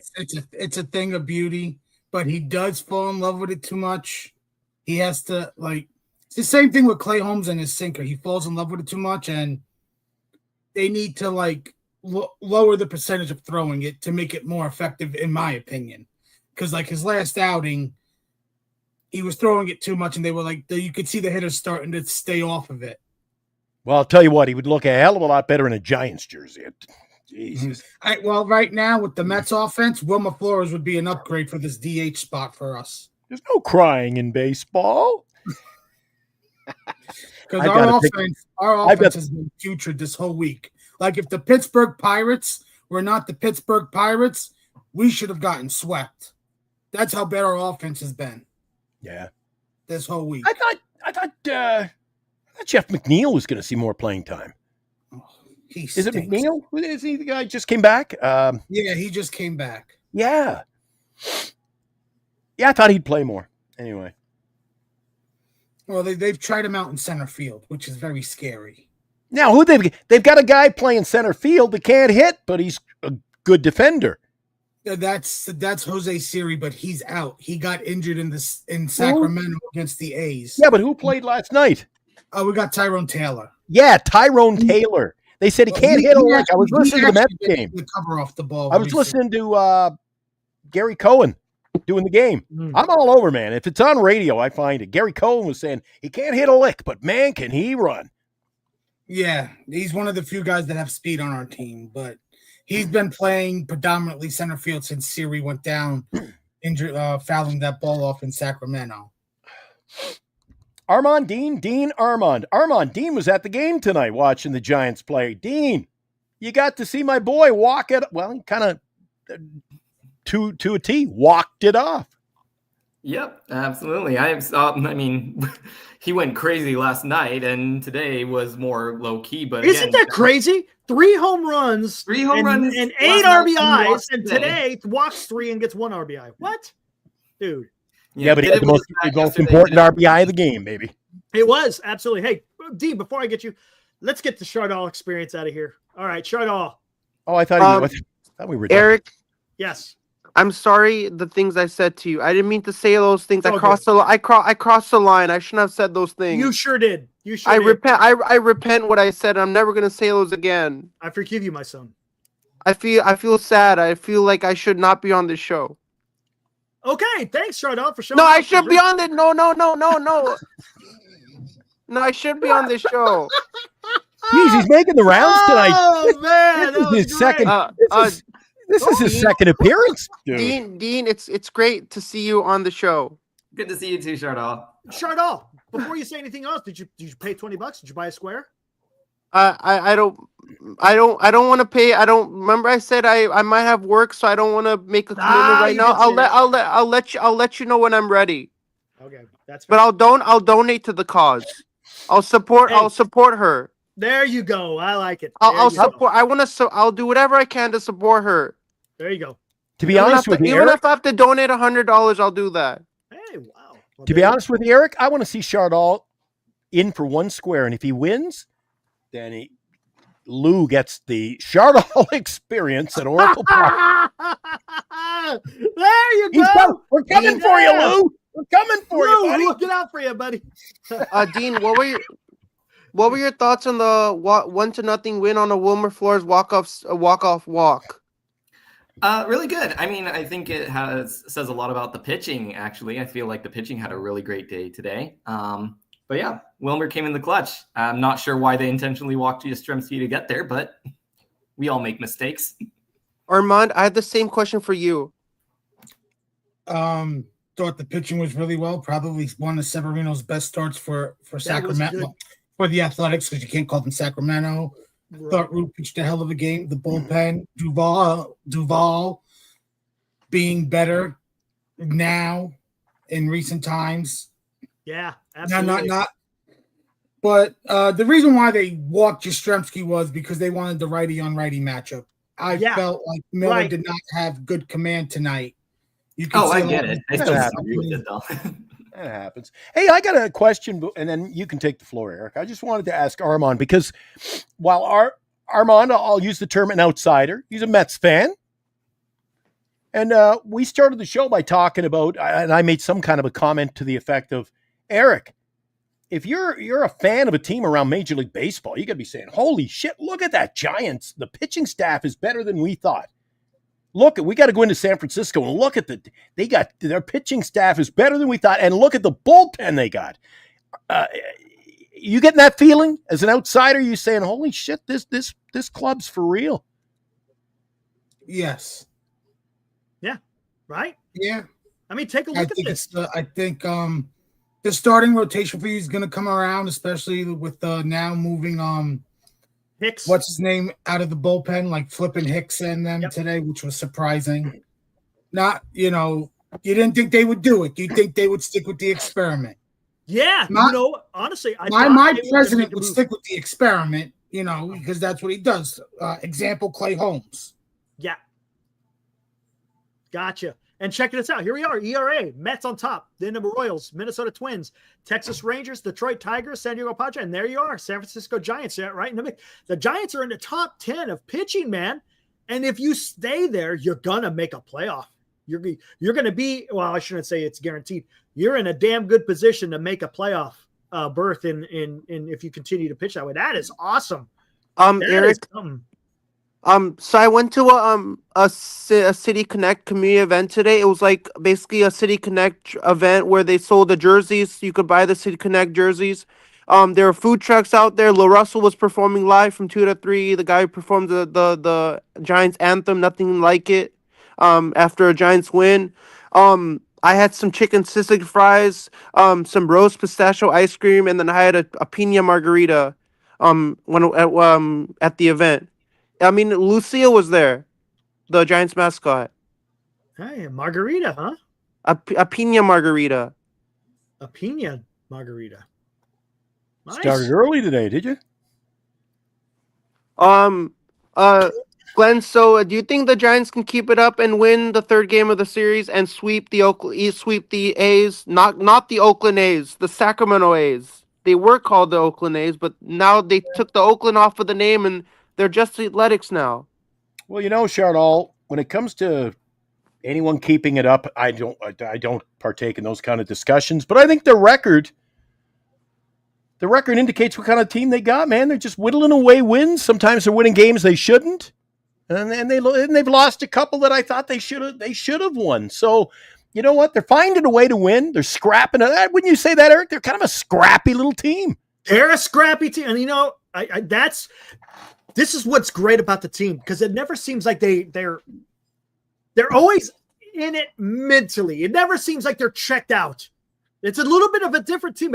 Again, you could credit Buster Posey. You could credit, I get that's kind of where it comes down. It comes from the top down. And it seems like everybody is just, they're on the same sheet of music. I said that in the beginning, same sheet of music, where it's like, okay, hey, guys, we're in it for the team. We're going to do whatever it takes for the team to win. And it's helping the team to a certain extent. Even though they're not the most – look, are they the most threatening team when you have to face as far as the lineup? No, they're not. But they seem to have that grittiness, that the never say die type of attitude, something a little bit different than maybe some other clubs may have. Don't get me wrong. There's other clubs. For example, Armand, your Mets. Oh, my God. They're fantastic, right? Dodgers, fantastic. Yankees. You got all these teams who just could clobber the ball. And the Giants, not so much, but they're doing enough to win because, they're relying on that starting pitching. And you know what else, Chardal? Oh, go ahead, Eric. I was just going to say that the Mets, the pitching has just been amazing. That's been keeping us because our offense has been very frustrating. And like I brought up earlier this week, the offense has been abysmal. Like if it wasn't for the Pirates being the Pirates, we would have been swept earlier in the week. And tomorrow night's is not a fun matchup for us. It's David Peterson versus Max Fried on ESPN. Eric, there you go. So and you know what, Chardal? Fried is tough. Eric said that the team is they're in it. And I'll add, they're in it to win it because they're in it in the ninth, win or lose. At least they're in it in the 8th or 9th inning. They got a chance to win. The bullpen has been electrifying this As year. a Giants fan, I think that we're He in our. he doesn't listen to me. I think as a Giants fan, I think this team is in. This team is in it to win it. What do you think, Dean? Now he's copying. He said we're in it to win it. That's what he said. No, yeah, I mean, like we haven't had like a seriously bad loss Never this a dull moment. whole season, really. There've been maybe like a couple, but like I mean, I think back to like the last game of the Diamondback series, like it felt like we were out of it when we took an 8-2 deficit, but look what happened. We crawled all the way back, almost made the comeback, but fell short at 8-7 or 8-7. But it still felt like, the Giants were kind of picking away. Like you were saying, they're a very scrappy team. They're never really out, or they're never quite out of it. Which is something that we couldn't really say about the last few years of teams. If they weren't down like 3 or more, they were just done, and there wasn't really much else to see. So yeah, I mean that's also going to what's really keeping the fans coming. We had another sellout crowd tonight. Yeah, so. It's probably going to sell out again tomorrow. It's the A's and Giants. They bring, and it's a weekend game, so it's right. Yeah. Right. You know what, guys? You know what worries me though, especially. I know it's early. I haven't, I'm not 100% bought in. I still had them at 79 wins. I told you, Eric, they would win 79. They're going to win 79 games. Wink, wink. I know where you're going. But, the thing that I still think they're missing a couple of big bats, Eric, because you can be in it to win it. But once you get to the playoffs, Eric, you got to have guys who will throw the fear into another pitcher, another team. What? You can't just scrap out wins in the playoffs. You got to come into the playoffs and make your mark. Glenn, and to your point, Ibrahim was making this point as you were talking. Here we go. Anyone slightly concerned with Chapman? You're talking about having that big bat, right? I'm confident he'll get to his 240 mark with 23 or so jacks, but Adames quietly surpassed him in average-wise after starting the complete opposite. You know what? I agree with you, Glenn. The Giants need a thump in the middle of that order. That's fearful because right now, Adames and Chapman, I'm not like what I'm seeing. I'm just not. Adames has some flashes. Chapman had a good streak of about a week, and then now it's just. So, Dean, you're at a lot of the games. I don't get to go to as many now. You know what I mean, Eric? But anyway, I want to. Dean, you're at the games, right? Right. So play on that. What is it about? What do you see? You're up close and personal with these guys. You're watching it from the seats, the cheap seats, but you still got a good seat. What is it? How is this team winning? I call it smoke and mirrors. What is it that makes this team a winning ball club right now? The key thing that seems to be working right now is that while it's kind of like the Wilmer Flores effect is affecting the entire team in the sense that when there are runners in scoring position and there's like 2 outs, they have done historically better. Now, they're still having some issues with hitting with runners in scoring position in some games, but it seems like a lot of the time with this team, it's like these big moments are actually helping out a bit. But what's also really helping out is, like you said, the bullpen is really keeping things close by not really allowing the damage allowed by the starter to grow any further in most games. And that's allowing for the Giants to sort of creep back. And, there's this feeling of, they can keep going with this and maybe they'll get there. But And yes, in some cases they've gotten lucky too, but there have been just as many cases where we've gotten unlucky. So, that's just part of it. The Wilmer Flores effect. There you go. Maybe that's a thing, Eric. The Wilmer Flores effect. See, I'm looking at here and take a look at this too. Let's take a look. You want to look at hitting here just real quick. Well, come on. Yeah. Chapman, batting something yes. 20, and he's your cleanup guy. Come on. Yeah, we are really missing, like that four-hole player that strikes fear into our opponent. Yeah, We don't here we really go. have Well, that, yeah, right? let's talk about OPS. Dodgers on top, then the Yankees, the Diamondbacks, the Cubs, the Tigers, the Mets, Boston, Philly, Cardinals, Athletics are 10th, guys. And look where the Giants are. They're sitting at 14th. Again, they're kind of middle of the pack as far as it's going, as far as OPS is concerned. If you want to just look at straight batting average, I think it's going to be even worse. Eric, you look at the top 8 on that list. Look at that. The top 8 on that list all have a good DH and a solid first baseman. Yeah, absolutely. But so what's Our keeping you in the DH game? sucks, just to let you know, and we are horrible with runners in scoring position. But you guys are still you're getting enough. You're getting We're enough. getting enough.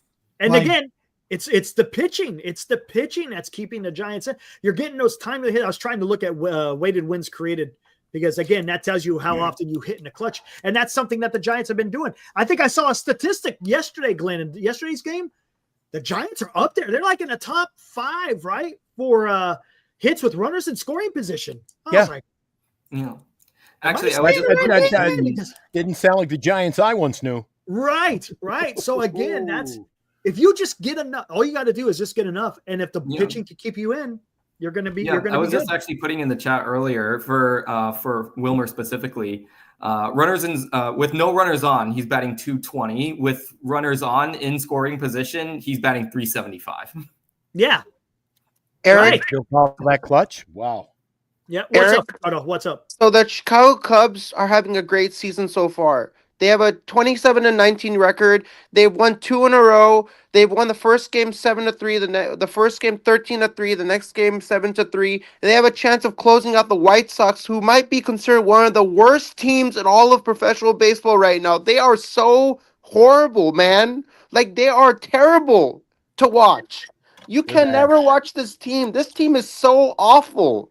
That whole team is awful, the White Sox.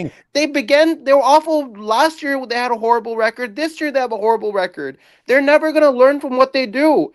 The Cubs are going to sweep these bums. Probably are. They are a pain in the ass to watch, the Chicago White Sox. Are you a White Sox fan? No, I hate the White Sox. I never liked the White Sox. And I don't like the Boston Red Sox either. You got something against Sox? No, I just don't like the White Sox. I mean, I like the Field of Dreams game when the Yankees played the White Sox. That I like that. Okay. The Field of Dreams, you know, in the movie The Field of Dreams, where the White Sox with the start Yankees. off. What do you think about Shoeless Joe Jackson? You think he should get in the Hall of Fame? I love Shoeless. He should get the Hall of Fame. Shoeless Joe Jackson, one of the greatest. He's a legend. He's a legend. He is a hands down legend in the baseball community. What was just the name like of his baseball bat? just like Willie Mays and Orlando Cepeda. What was the name of his baseball bat? I don't know. I don't know the history. Can you tell me? Okay. Black. Anybody know? Can you please tell me about the history? I know a lot of history about baseball. Black Betsy. That's an interesting name for a bat. That's because Eric brings it. See? That's exactly why Eric, you are the man, Eric. Eric, you're the best. All bow to Eric. You and Glenn are the best. I love you too. I love you second, but Eric brings it. I love you too. Hey man, I appreciate that, buddy. Thanks for two are coming on, and we'll next one, buddy. It was great coming on the I'm a big fan of Giant Sports Out Live, and I'm a big fan of Eric and Glenn. You two are the greatest hosts on this channel. On the planet. The way to find me on social media, if you want to find me on social media, I'm at 402 subscribers, and I am on the road to 500 subscribers. So if you want to give me all that love and support, because I want to get as much love and support and respect that I can get, please go to my YouTube channel right now. Do not wait. Go right now to my YouTube channel and click that black button that says subscribe. Click that button and show me some love, because I'm trying to get to 500 subscribers, get super chats, channel memberships, all that fun, good stuff. I'm trying to get there, so do it right now. After you get off this after you get off of this channel, go to my YouTube channel and subscribe to my channel. I'm not gonna tell you one more time. You know, Shardal, that was a great freaking. I love that. That was a great little freaking promo, man. And please subscribe to my channel, because you do not want to miss out on all the great content that I like to bring on my YouTube channel. Right on. Thanks, All right, Charles. Joe. Hey, thanks for having me on, and I'll definitely come back and let's get the sweep tomorrow versus Oakland, and Let's do it. Woo! let's get the job done. There you go. Thanks, Oh, Charles. yeah. There you go. I didn't know if Dude. this was a giant sports talk show or it was like a dating service. Eric, he was looking for love in the chat. Holy cow. Hey, nothing wrong. Hey, he's doing his thing. Good on him. I'll tell Thanks, you, Charles. Saturday night, shameless promotion. I love it. Give him credit. Give him credit. You know what? He's starting to get, You brought it, though. starting to get fearless. Dude, I like it. There you go. You like it? He's getting Yeah. fearless. He took a shot at you. Shot and a half. He came in with a left and a right and another left. In and out like a fiddler's elbow, man. Come on. We're having fun here. He's a good Evan fella. Bowden, I haven't seen you in Shepherd. Welcome to the fraternity we call Giant Sports Talk Live. I don't disagree. But what do you think about the players that he's talking about? Giants need a power hitter and another elite arm to pair up with Webb and Ray. Thinking of Nathan Lowe and Freddie Peralta. See, where's Nathan Lowe playing right now? He's on the Nats, right? He's on the Nats. He was traded to them in the offseason because the Rangers traded for Berger. See, I don't think you're going to get Freddie Peralta. Wait, who's Freddie playing? No, he's Milwaukee. They no, would you're gonna trade. get him. They have club options on Freddie, so I see That ain't Freddie. happening, right? Freddie would be more of an off-season move. You know who I see getting moved? And I don't know if it's going to be good, not for this year, next year, is Sandy Alcantara. He's having a horrible year. Yes, He's it's still- Miami. It's typical Marlins. Yep, I could see them moving him, and you could get quite a bit because he's got a couple of more years of control. He has 2 years of control. Yeah, see, so I brought that up on the show last week, but I think he's going to end up as an LA Dodger. Sandy. Yeah, Dodgers are the team that should be out there right now looking for pitching, Eric. You know what Booney said last night? I don't know if you saw the show. He said that Pittsburgh may try to trade Skeens. Would you? I don't think they may. I've heard reporters say perhaps they should think about it. There's no may. Jeff Passan brought it up on McAfee. He did. Well, this is what Passan said. He says if the Pirates don't believe they could sign Skeens to an extension, even though he hasn't hit ARB yet, right? If they don't believe they could sign him to an extension, they should consider trading him. I don't think they're going to trade him at the deadline. I think that's an off-season move. Okay. I think you milk that cash cow for every last drop, and you get rid of him at the 11th hour. You don't get it, Eric. I think we can all say Jung Hoo Lee's great hitter, and he's under control. Yeah, I know. But maybe we can't re-sign him, Eric. Maybe he doesn't want to stay. Should we trade him next week? Well, here's the difference. You can't do that. You got it. We're talking Paul Skeens. We're talking, but we're also talking about the Pittsburgh Pirates. You got a cheap owner that doesn't like to spend money. He's horrible, dude. And just to give you an example, they gave out a few years ago, they gave out extensions to Mitch Keller, Brian Hayes, and Brian Reynolds. And this offseason, there was a report that they were getting calls on Mitch Keller, and they were considering trading Mitch Keller as a salary dump. And that comes not from Ben Charrington. That comes from ownership. Wow, dude. Well, don't you think, though? Don't you think if you are the owner of the Pittsburgh Pirates and you may be cheap, don't you think that once or twice a week, he's your draw? If they trade him now, hey, you're not going to... Dude, think of what he's going to be like in a couple of years. Tell you what, though. You know what, though? Here's the difference, though, Glenn, because the money isn't coming from ticket sales. The money's coming from freaking TV. Sure, yeah, you're going to make more. I'm not going to say you don't, but it's revenue sharing. And let's think. Remember, Glenn. Remember what the Pittsburgh Pirates did last year to Rowdy Tellez? They did him dirty. They fucked him. Yeah. So I'm telling you, man. He was coming up on pension. He was coming up on pension money, and they 2 days before they cut him. Plate appearances. He was going to hit a plate appearance incentive for $400K. Bullshit. You know what that is, Eric? You know what does that remind you of in a nutshell? JD Davis. JD Davis, yeah. the Giants cut him because what was the difference was like Yeah, that was- $50,000. They said we can't pay him the $50,000. Yeah. I mean, it wound up turning out okay because. And by the way, the it was a Pirates good make money deal. from the Mets, from the Revenue Yankees, sharing. from the Dodgers, the revenue sharing. Also, the Cohen tax with the luxury tax. Yes. My owner, because Pays. we're at the top, thank God I don't care, Dude. had to pay $100 million, and it went to all the small market teams, went to the Pirates, went to the Marlins. And do you know where that money went? Into the owner's pocket. Pockets. They didn't spend it. That's an They didn't issue. spend it. Tampa Bay, A's, Pirates, they're all cheap and they pocket Yes. the money instead of spending. Now, A's this year, I'll give Fisher a little credit this year, Eric. he did I spend. I don't, because he was forced to through the CBA. Forced. He was forced to spend. That's why they signed Severino. And even though Sevy came back to the Mets and tried to come back to us, we didn't. He signed there. They went to Manaea first. The A's went back to Right. Manaea before they went to Sevy. He was plan B. Manaea said no. Then that's Okay. why Rooker got the extension. Lawrence Butler got the extensions because they had to hit the certain thresholds. The Marlins have to do the same thing, Yes. or else they might be hit by the Without players getting union to revenue. file a grievance. Yeah. So don't be surprised if this offseason you see The some Miami- weird contracts given out from the Marlins to some players you think that do they Don't really deserve it. deserve that contract? Hey, I like Okay. I like a different perspective. So Armand, tell me what's the latest on you brought up the name Sean Manaea. What's going on with him right now? He's starting to throw off the mound. The He's obliques, man. not really doing rehab assignments yet, but it's most likely sometime in June, middle. I end of told you, June. man. Anytime it's an Same oblique, with Montas. I think Montas is a little bit ahead of Manaea, so he might come back the middle of June, where I could see Manaea more the end of June going into July.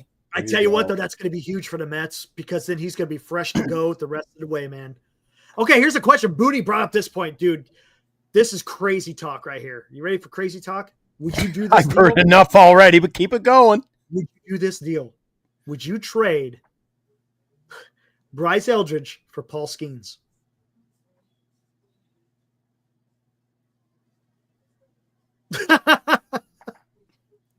Yeah, see, you're thinking, aren't you? I'm thinking I think you'd be crazy too, but at least skiing. Could you imagine Paul The Skeens Giants say pitching yes. in Oracle Park? The only way the Pirates say yes is if Bob Nutting forces them to. Hmm. I don't think. I don't Sharon- think you can. I really don't think you can, Eric. First base is it is Eric. We're talking about trading a Hey. potential. Hey, you could get a first baseman through free agency or trade. But maybe you're not going to get. I say if I'm the owner, my chips are in with Eldridge. Look at He's Eddie. done- Look, he's done nothing. yes, He's Eddie, done I'll do it. nothing. He's done nothing Paul to Skeens. prove that he can be a star. Yeah, right. That's what I'm saying, man. Paul Skeens is proven, right? But he's done nothing to prove he can't be a star in Major League Baseball, man. I'm telling you. But being in Pittsburgh, But he's it's not gonna get unfair. those It's unfair opportunities. because you are talking about trading a something that's unproven. Unproven. Because something is proven. You're trading young for young, controllable You for are. control. Because you're not having to pay Paul Skeens very much. I mean, if I you wouldn't wanted do to, it. I would. He's not hitting ARB yet. I'm Would you gonna bring up want the Pittsburgh Paul Pirates that Skeens to be pitching in traded. Oracle Park, dude. What about you, Dean? If it were up to me, I would probably say, oh gosh, I really could go either way. I think I slightly lean on the side of I would take the trade, but I can definitely see why you wouldn't. Dude, I mean, I think the potential with Eldridge is sky high, which is why it's like, but it's like, how much do you value potential over like something that you already know is going to be good and you still have the opportunity to have that control for a while? Yeah, it's Could just you like, imagine it's a like, I think rotation? we all agree that's going to take more than just Eldridge. it's going to take more than but yeah, Eldridge, I man. think you would, yeah, that's and true I too. I think but- you're going to have to. Knowing the Pirates still X for Ramos or Matos to be in the deal. And that's fine. Not Ramos, but Matos. I throw Matos out there. And You think about it, I know they have a lot of pitching in if the you minor had league. Paul Skeens and Webb, and then you got these other young pitchers. Oh dear goodness. I know you guys were throwing Kyle Harrison. Yeah. Wow, I throw in Kyle for Paul Skeens. Oh man, dude. Oh, dude. I mean, again, we're talking. It's crazy talk. It's just but it's fun to think about. It's fun to think because that's what the Giants are: pitching and defense, right? I thought, Eric, I watched your show yesterday. I watched it today. Booty. I thought you were going to bring up the Lawrence Butler trade.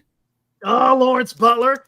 Yeah, man. Supposedly, and I didn't know there was that much of an issue with Lawrence Butler. He's young, and I know they got an extension, but it sounds like he's a little bit of an attitude. It sounds like with Mr. Lawrence Butler. But, man, he could play some baseball. Again, between the ears, man. That's a lot of what this game consists of. All right, here, let me pivot real quick. I already kind of gave you who my player of the game is. Who do you think who is the player of the game for you, Dean? Player of the game for me, I would have to say, I'm going to say, I don't know. I don't know if this is against the grain or not, but I'm going to say Roop. I feel like Roop did really well today. The thing that I think most impressed me as far as like looking at it in the context of Roop's other starts is that I think he had really good control of the curveball today. One thing, there's a couple things that he's had some trouble with, which was giving up walks and giving up the long ball. And he only gave up 2 walks and obviously 5 hits, none of which were homers, obviously. So I would say like those 2 biggest things that he's had trouble with in the past is like wasn't present in this start. And this is against an A's offense that is not bad. They're a young team with like a lot of power. They don't walk maybe that as much as they should, but they don't strike out a ton. Yeah, I mean, they're a good slugging team, and I think Roop really was able to limit the damage, even with a lot of runners on the base path in the first few innings. That's fair. Only allowed 2 walks, went 6 innings, so that's not so bad. Armand, you said you watched the game. Who would you think would be the player of the game? I'm actually going to go with Duvall. No, there you go. Ugh. Yeah. And my second guy, because I thought this was a bad decision from the A's perspective. You had 2 outs. Let Mason Miller face Yastrzemski. Yeah. Yastrzemski's my number 2 guy. You intentionally walk him. I get it's a righty-lefty thing. Right. He wanted to do righty-righty. That's but what he wanted. Let Miller face him because we saw Miller was had really no good command. No, he didn't. Let's see what happens. Yep. Instead of intentionally walking him with the bases loaded and facing Wilmer. Yep. And Duvall, right, Dean? You were there. The guy came out and there was a runner. You got the Manfred runner on second, right? And he didn't come across the score. He limited the damage, dude. That was huge because in the beginning of the season when he was having some trouble, that was his issue, right? As soon as people got on base, he started to melt down. And that's a really encouraging sign that he could have the opportunity to close again. Now, Walker did have a good day today too. And I also wanted to shout out Rogers because he had a 4-pitch 8th inning, which was pretty incredible. Rodriguez, like you said, no hits given up by the bullpen. The walk by Duvall was the only blip in the radar, and otherwise they were pretty immaculate. Otherwise, so yep, man, dude, I tell you.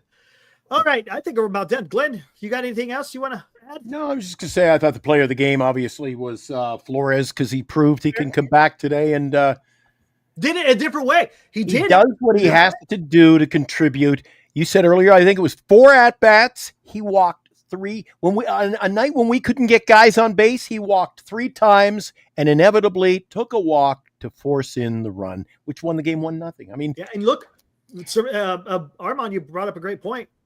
Severino, again, Armand, you saw a couple of former Mets, Flores and Severino, and look, one of them did fantastic on the mound. The other one didn't have a hit, but he was on base 3 times, and that last time he was able to score that run. By the way, before we get out, do you miss Flores at all being on the Mets? Not really. Well, I was going to ask you, I mean, I know of the love. What is the love affair?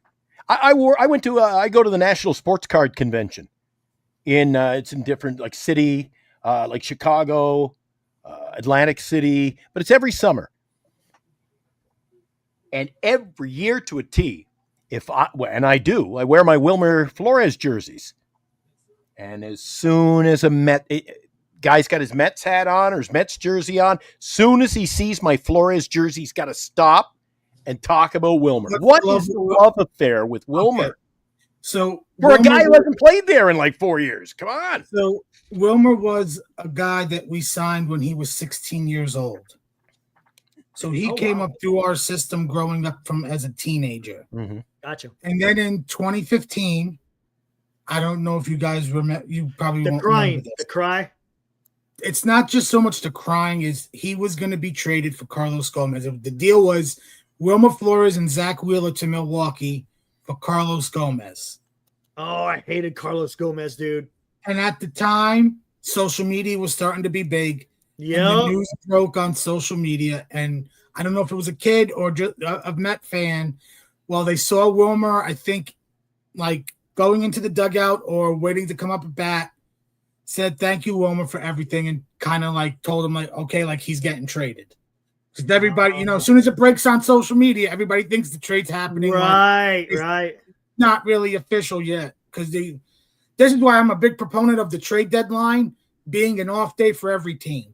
Because you don't want a player to get hurt, and you don't want, now with social media, do you really need? It's a good point. Getting a fan saying goodbye, thank you, Wilmer, or goodbye, McNeil. If he was the people in the stands are going to know before the player even knows, man. Yeah, and before like the manager gets the phone call to pull him. That's a good point, Armand. That is exceptional point. Yeah, that was And so, absolutely. Like, he grew up with us. And then, like, the trade falls through.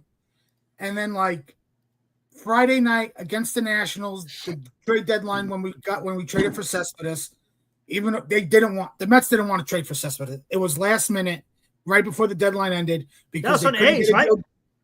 No, from Detroit. Oh, it was Michael Fulmer and Luis Cessa going to Detroit for Cespedes. That was the last minute deal because they wanted Jay Bruce. The Reds were asking for top prospects, and Sandy Alderson did not want to give up top prospects for Jay Bruce. So he had to pull the trigger because we were killing him. And this is during the Wilpon era.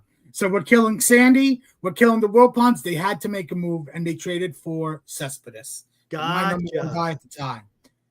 Friday night, Wilmer Flores, extra innings, walk-off home run to beat the Nationals. Wow, look at that. Imagine that. Wilmer with a walk-off. Wow. I was at Applebee's because I just got out of work. Cespedes, man, the guy had so much talent, and he just injuries, man. What was his Achilles, right? He blew out both of them or something? On a horse. On a damn horse. On a farm. Well, to be honest with you, we have the same problem with Madison. When he got in that motorcycle accident, his shoulder was never the same. A dirt bike. Dirt bike, never the same. Walking around on a dirt bike in the off season. Never the same, man. Oh, but Carlos Gomez, the Mad Bum could not stand Carlos Gomez. Carlos Gomez and freaking Yasiel Puig. Bumgarner did Gomez not was a former Met prospect. We traded him to Minnesota for Santana. Oh my gosh! And you know what else, Armand? That's our take of the night. You beat out Chardall with that take. That was great. Yeah, I like it. That was great. But I also think that it should be a formality in baseball to do what Cincinnati did. I didn't know they were doing it every year, but they did it for sure this year. And it doesn't have to be a national thing, but it's national pastime. It should be a national thing. Opening day. Opening day should be day off. Kids are off school. It should be a day of celebration to usher in spring. I like it. Yeah, I can't argue with that. I agree. I can't argue with that. Look at the NFL. They are trying to adjust their schedule to get the Super Bowl to be the day before President's Day, so everybody could have off the day after. Ah, gotcha. Oh, Jesus. Can we go one show without hearing the name the president? Come on. Eric, I'm done. I'm done. Oh man, am I gonna go there? Nah, I don't want to go there. This show is too political. I know exactly where you're going with that. No, I'm done. Hey, Armand, Dean, thanks for coming on, guys. Appreciate it. You guys always bring some great stuff today. No problem. Appreciate you. I'll try to come on as best I can, but East Coast, West Coast thing. But Gotcha. maybe during the All-Star break, you have like a trade deadline call-in show. Well, definitely the trade deadline is going to be a big show for us. Always is. I think today, maybe this year, maybe a little bit different. We can hope. Armand, Dean, thanks, guys. After you sign out, keep watching the show because Armand, they're both in the green room, but keep watching the show because before we sign out, it's late. It's 1:16 in the morning here, Eric. But before we go, I am going to perhaps usher in my greatest rant that I have ever dished out on Giant Sports Talk Live. Oh, here we go. I kind of gave you some of the details by a text the other night, Eric. Let me say my piece first. I know the chat will go on about, WNBA. If you don't know, San Francisco sold out Chase Center last night. They're sold out for the year. 18,600 last night. Bernice was there. She said it was just a pandemonium. The atmosphere was out of this world. And I believe it was a sellout down the street, too, at Oracle. So big night for sports. Big night for sports, yeah. Guys, Greg, skaters, he's all in with the Valkyries. Now, he tells people, that WNBA stuff. He's a big fan. He goes to all the autograph sessions. He was at meet and greets. He wants tickets to go to the game. Have you ever got tickets? I want to go. I said to him, I called him out. He says, no, you misunderstood. I am a huge fan. I just like I like baseball more. But I'm go Valkyries. I'm like, right on. Well, they lost me, Eric, and I'm a season ticket holder. And I'm going to tell you why. This was a farce. They lost me. I won't renew next year. Who, the Valkyries? The Valkyries. So the Valkyries go to the draft, and I don't know if you remember draft night. I videoed it. I sent it to you. I called it. I said, the player that they need is Caitlin Chen. Oh, I know you're going now. I know you're going. Caitlin Chen just won the national championship playing alongside Paige Beckers, who went first overall. So they got Caitlin in the third round of the draft. She threw out the opening pitch. Robbie Dizzle sent me a picture. I think Dean's might have sent me a picture. She threw out the opening pitch just 2 weeks ago. She has Fanatics. Fanatics retailers sell the most jerseys per capita. She was the number 3 most sold jersey over the last, 30 days for argument's sake. Number 3 in the world, Eric.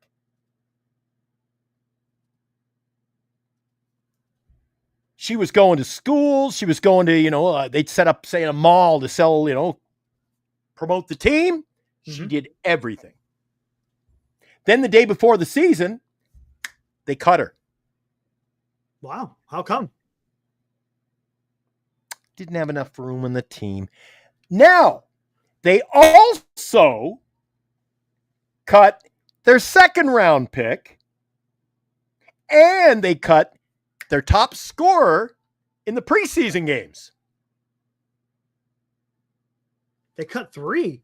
So my question is, why are you marketing your team and saying, why does the ticket brochure that they hand you saying, have you heard about the team?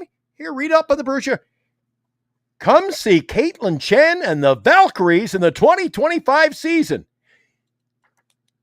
They pulled the bait and switch. They screwed her over. They used her. Use her name to get the tickets sold. She's Asian and she's from the Bay. Wow. They used her and dished her out. Look, I don't know anything about that. Taste in my mouth that, what do you tell Eric? Who else? Mahomes, maybe. I don't know. Aaron Judge. I don't know. I don't know who's on the list. She had the number 3 hottest selling sports jersey on the planet for a team in the WNBA. Wow. Wow. And they marketed it as she's our future. She come see her. And then if you're her, how would you feel, Eric? Eric, I draft you and I go, okay, I've got you scheduled to go to, you're going to be throwing out the opening pitch this weekend at Oracle Park, and you're this. Media day was Tuesday. Had to do all the interviews about, what it's going to be like playing in the Bay Area, opening night. Right. And then the next day, boom, they canned her. So I don't have the clip with me, but I'm going to upload it. I'm going to play. She has spoken out. Oh, did she? She is not happy. She goes, I did everything they asked me on the court and off the court. And she goes, wow. I was used and abused. Ooh.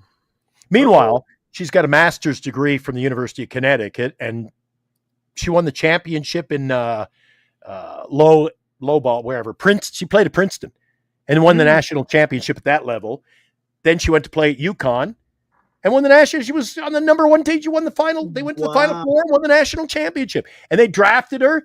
And I thought, as an owner of a business, Eric, I said, I love watching her play. She's awesome. And then I said, that's the play. Didn't I, Eric? I even on this show, and I told Dan, I said, that's the person they got to draft. And then draft night, with the 30th selection, the Valkyries pick, Caitlin Chen. And I talk about the thrill of victory and the agony of defeat. Damn. They drafted the one player I wanted on this team, a new team to get excited about. They took the Eric, opening night last night, they had pulled the air out of the chute.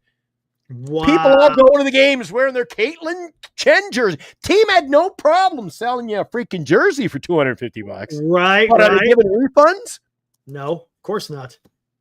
Wow. So I thought that the Valkyries, to get rid of her the way they did, was an absolute insult to her, the basketball community, and the Bay Area in general. To take, like Steve Miller, go on, take the money and run. They just took the money and ran. They used her to sell. They sold out, but people were I was fired up. Bernice was fired up. Bernice is Asian. Bernice, she says, I can't wait to go watch her play. She watched the final, the last, like the Big 8 or whatever they call it, then the Final 4. And on the Sunday afternoon, we watched the national championship. I love women's basketball. Bernice is like, that's the player you want to see. Oh, if they draft her, I can't wait. She's exciting. Wow. And if you want to say she's not good enough, then you know what? Then I'll be the first to say, Eric, all right. You didn't know she wasn't good enough to make the team 2 days before the season started when it was like media day? That's a smell right, man. And we have you booked to appear on ABC 7. And whatever the other one is, KTVU. She's got to go on all the, and she does the media and the KMBRs, the 95.7s, opening night at the Oracle Park. She throws up the first pitch. In the Valkyries jersey. Welcome to the game. There's YouTube videos. I'm telling you, I'm really pissed off. I bought a jersey, Eric. I bought a goddamn jersey. They're not treating you well there, Glenn. And you know what Bernice said? So Bernice, initially she goes, oh, geez. We bought jerseys, Chen on it. And I said, yeah, I bought 2 T-shirts. I bought the jersey, got a jacket. But I said, any night that I go to that game, I'll be wearing the number 2 jersey. Hey, it might be worth something. The player that never was. Hey, and George, something else, Eric? One last thought. When we wanted to buy the season tickets, or I was looking for, merch, anytime I called the Valkyries office, 1 ringy dingy, 2 ringy dingies, Golden State Valkyries, how can I direct your call?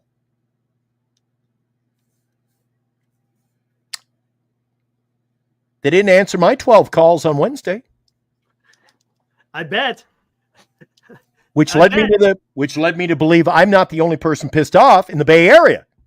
They weren't. Didn't matter. Kept calling. There is no one in the Valkyries' office to take your call at the moment. They probably were told not to answer. That's probably what happened. George is bringing up the poor receptionist, right? She's got to deal with that. Yeah, I know. Calls, That's right? yeah. I ain't got paid enough to do this shit. George has some insight. Valkyrie's tanking to get the number 1 pick next year, and all the players are free agents. Lakeup was Juju Watkins, and will sign 3 of the best free agents next year. One of them will be Sabrina Ionescu. Oh. She plays for the New York Liberty. And like George, I was bringing that up. Bring it up. Yep. The Valkyries coach was a back of the bench player and wants those type of players. She's been getting chewed out, and people want her fired. And she's already. It's only 1 game, man. Wow. They asked her. They interviewed her. They said this girl topped out. She played 15 minutes of the first exhibition game, got 21 points. Like what went wrong here? She goes, she did everything we wanted, and she's an exceptional player, but she doesn't fit the mold of the type of player we want. And I'm thinking, don't you want a player who can score baskets and win you games? Especially the first year when you're not going to win a lot. Yeah. Anyway, they can bring in all the INSQs they want. But it's an expansion team, Eric. I predicted they win 4 games. Some people are now saying that they won't even win 4. What? But the fact, I just, as somebody who bought season tickets, somebody who supports it, somebody who was excited about this, dude. That's something, dude. So who was behind? You know, it's got to be a high percentage of season ticket holders to begin with who are of the Asian population. The Asian people love basketball. It's a big Asian community in the Bay Area. And they marketed the player they drafted to the Asian community. Right. People bought in. What happens when they got your money and you bought in and you bought a $250 jersey and a t-shirt or 2 t-shirts? We have to cut you loose. That's crazy, man. So a team that wins 4 games in a year, which I predict, okay? We'll see how close I am. I say they win 4 games if they're lucky. 4 games. Do you not if she's not good enough and you want to hold, here's my question. I agree with the comment about getting Juju Watkins is a hell of a player. She's going in the draft next year. She'll go number 1. If the Valkyries finish last, they'll take Juju Watkins. Gotcha. So which side of the fence are you on? Oh, these are the players we need to win. Well, wait a second. If you're going to hold out, if you're not keeping your top scorers and you're cutting them loose, well, there's something shady going on then, right? Let's just get rid of our best players. And these are the role players we want. And so wink, wink, nudge, nudge. Maybe they do want to get the last pick. And I couldn't blame them. I mean, you want to build fast. You got to, but I was thinking of you the other night when I was kind of rolling this through my mind. You got to win through the draft, Eric. Yeah. Goes to an expansion team. But if you are not good enough to win and you want to finish last and you've got the single greatest marketing tool on an expansion team for your market, why would you cut her? They're not on either side of this coin for me. That's the problem. Right. If you're going to suck and she wasn't good enough, then keep her and suck, and the people will fall in love with this team, and they'll sell out again next year. Right. Give them something to love. Right. But if you're going to win, well, then why did you cut your best players too? Right. I don't get it. Wow. And here's the thing. It can't just come from the coach, right? This has got to come from higher up, no? To be able to do this type of stuff? Doesn't seem like the coach... Does the coach have that much leeway? It's got to come from above. This right? smells of either upper management or the ownership. Joe Lacob? He has a mandate on this coach. You win and I want to win by year 5 or you're fired. She has 5 years to win. So maybe she's like, well, fuck it. I ain't going to win without the top players. We're going to tank. That is and it's not a stretch, Eric. Everybody, every WNBA show, every host, all the channels, all the people I talk to daily about it, they're like, dude, they're tanking. He goes, they had everybody so fired up who follow the sport and were in on this girl. And then, yeah, it was like having your legs ripped out from underneath you, man.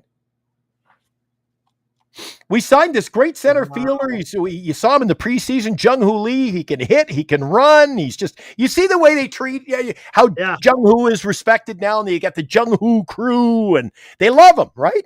Yeah. Well, picture that. It's 2 weeks into the season and going, hey, he's a little small, Eric, and I know he can hit 324, but okay, we just cut him. Like, what are we talking about here? He's a good player. She's a good player. You just cut. They cut their cash cow, dude. That's crazy. I don't understand. It really pissed me off. Yeah, because I remember you were talking big about her. I remember you were going on and on about it the other day. I was like, what the hell's going on, man? A couple of F-bombs. I'm like, well, something's going on. And you're like, they cut Chin. I was like, uh-oh. George, they probably will. You know what? I'm actually quite interested to see after, say, 10 games of the season, a quarter way through the season, Eric. If people, if it's a weeknight Giants thing where you go, geez, they announced on the TV, Glenn, there's 24,000. I go, geez, I'm sitting right here in the stadium, Eric, and there's 12,000. A lot of empty seats. So, George, you can talk about them. They're going to sell out regardless. That's fine. But don't fuck her over and use her and abuse her like that and take advantage of a young player. You had no problem keeping her around through media day and jersey sales and ticket sales and marketed her as the face of your future. And then, I'm sorry, we don't have room for you this year, so we gotta release. She was released, cut. So George, they're gonna sell it regardless. So that's so you're saying that's the kosher thing to do. Yeah, who cares? Just cut her. Doesn't matter. You imagine if that was my daughter, dude? I'd be hauled away. I'd be in a fucking straitjacket. I'd lose my freaking mind. I already am. I hear you, man. I should have got a take on this from Chardol. Now, Chardol is the man. He would have had a great. I'm sure he would have said something about that because, wow, he certainly had a lot of things. He had a lot of things to say about you, Eric. Anyway, that's my Caitlin Chen rant and my Valkyrie rant. I'm kind of Skaters is all in on him. And I said, I'm all out on him. Is he pissed? Here we go. Listen to this. Tell me what you hear. I'm sorry. Did you hear that? No, listen, it's very faint. Hang on. I'm going to turn up my volume all the way. All the way. Well, okay, the text is already in there. I'm sorry. Effing stupid. I'm sorry. I'm sorry. What is he saying? What's he sorry about? Well, what's he sorry about? Oh, I think it's just the mannerism of saying I'm bad. That's stupid. I'm effing sorry. I'm sorry. Yeah, I'm sorry, but I'm sorry, but that's stupid. What was stupid though? No, I thought it was good base. Dude, they had nothing to lose. Right. I wonder what was stupid though. I'm trying to understand what he's trying to say here. I'm sorry. I don't know, man. I don't know. They won, so I don't know what that was all about.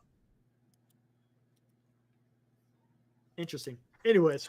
So, George, is every player on the roster right now better than she is? And do you feel I should have my own fucking channel doing this every day, Eric? Oh, it'd be must-see TV. I'd be doing 12-hour marathons. Dude, I think it was Dan asked, you couldn't name 3 players in the league. I said, I'll name you the roster for every team in the league if you want. Jeez. Eric, you're an outsider. You know what? You say, oh, I'm not. Be honest. You don't watch it. You don't know. It's hard to have NBA. You and I couldn't have a serious conversation because you don't know the product, right? Nope. Don't know anything. I don't even know NBA. After my story, do you not get a sense of, oh, fuck, that's sour grapes, dude? Oh, yeah. I mean, come on. Yeah. You don't even, honestly, you don't even have to be a fan of sports per se as to understand that something didn't seem right. Yeah. Let me ask you this, Eric. So this off season, the San Francisco Giants put up the huge banners outside. You know where they hang them outside by the clock at Oracle Park. And if they market the hell out of Eldridge this year and sell record season tickets, and they blitz the radio, and they have him on TV, and they say he's the biggest thing coming in baseball. He'll be the biggest player since Barry Bonds coming to the Bay Area. You got to get so the people buy in and they buy their season tickets. And opening day is Thursday, and then Tuesday night they go, he won't be leaving with the team. He's just been sent to Cincinnati. So answer me this. What changed from her being advertised everywhere to all of a sudden they had an idea that she wasn't going to be part of the future, and why go ever? Something's they did. That's exactly my point, Eric. Yeah. They did know. They knew. So why did they do what they did? That's what I'm saying. It looks bad on the organization by doing that. I don't understand.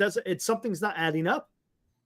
The poor other player. Now the other player, she was a good scorer. She's a great player. Good player, really good player.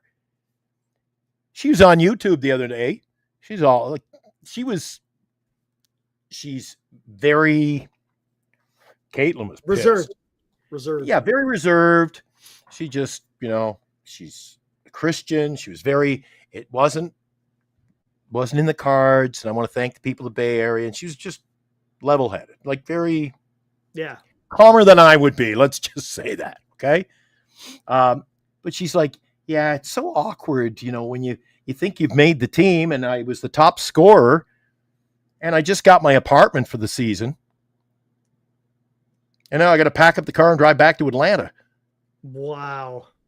Because the team, once she's cut, you get home on your own. Give us the keys and don't let the door hit you on the way out. And she goes, I got to pack a car. So my sister-in-law is coming, or his sister's coming. I got to drive to Atlanta from San Francisco now with all my belongings that I just put in my new apartment. Whoa. Yeah. Wow, dude. I think it's very disrespectful the way that. Yeah. I understand that it's a vicious game, but it smells of deceit to both the player and the fan base. People like me who spent money, hard-earned money that's pretty hard-earned. I do the show with you. That's hard enough. But you know what I'm saying, Eric? Yeah, I hear you. It's bad. It's the way they're doing business. Yeah, it's the way they did the business. It's just something. That ain't right, man. No matter what sport. I mean, I don't know anything about soccer. I don't know much about, I understand the game of hockey, but I don't know the players. But if you told me, hey, they got this guy and they are marketing him, and the next thing you know, he's gone. Yeah, that seems weird. Unless this person did kill somebody. But not just DUI or something. And I gave a kind of a poor example when I said about marketing Eldridge all off season as the next coming of Barry Bonds, the greatest player ever to wear he's going to be another Willie Mays. And people buy their tickets and buy in and get the excitement level, right, Eric? We're not talking. I just said, then day before the season starts, we've just traded him. No, she was released the day before the season starts. Cut. And when I play you the clip Monday night of her speaking, it'll be a video. I'll upload the video on the weekend. She's like, they led me. I had no idea this was coming. I was of the belief I was here to play. She's feeling the same way. She's like, you had me throw. She says that in the clip. She'll go, they sent me to Oracle Park to watch a baseball game and throw out the first pitch and meet the fans. And then I'm gone. Like, that's crazy, dude. She goes, I feel very used and abused by this organization. Wow. Yeah, I'm pissed off about it. Wow. Of course, Greg, I said, who's your favorite player? He goes, Kate Money Martin. I go, oh, yeah, you would pick the great, like the best player they got, right? I like the underdog role, right? Anyway, that's my rant for tonight. I want to get that off my chest because I've not just been like a passing moment. I've been pissed since Wednesday about this. I still am, Eric. I want it. Dude, it's a good thing they didn't answer the phone. I was going to say, listen, I got this jersey you can shove up your... Or maybe Eric and I'll do a live show where I do blow a fart and we'll just light the thing up. Did you say blow a fart? Did you? Hold on. Did you say blow a fart? Light a fire under my ass, blow a fart, and everything explodes. And I'm going to be so happy and things are just going to blow up all around us. That's kind of what happened with Kalen Chin. That's pretty good, huh? Oh my gosh, dude. Yeah, I felt let down by the organization, Eric. I get it. I mean, you're pretty hype on. I get it. You're excited. Hey, you love that type of stuff. And yeah, I can understand. I can totally understand. Shut off. He's feeding into your anger.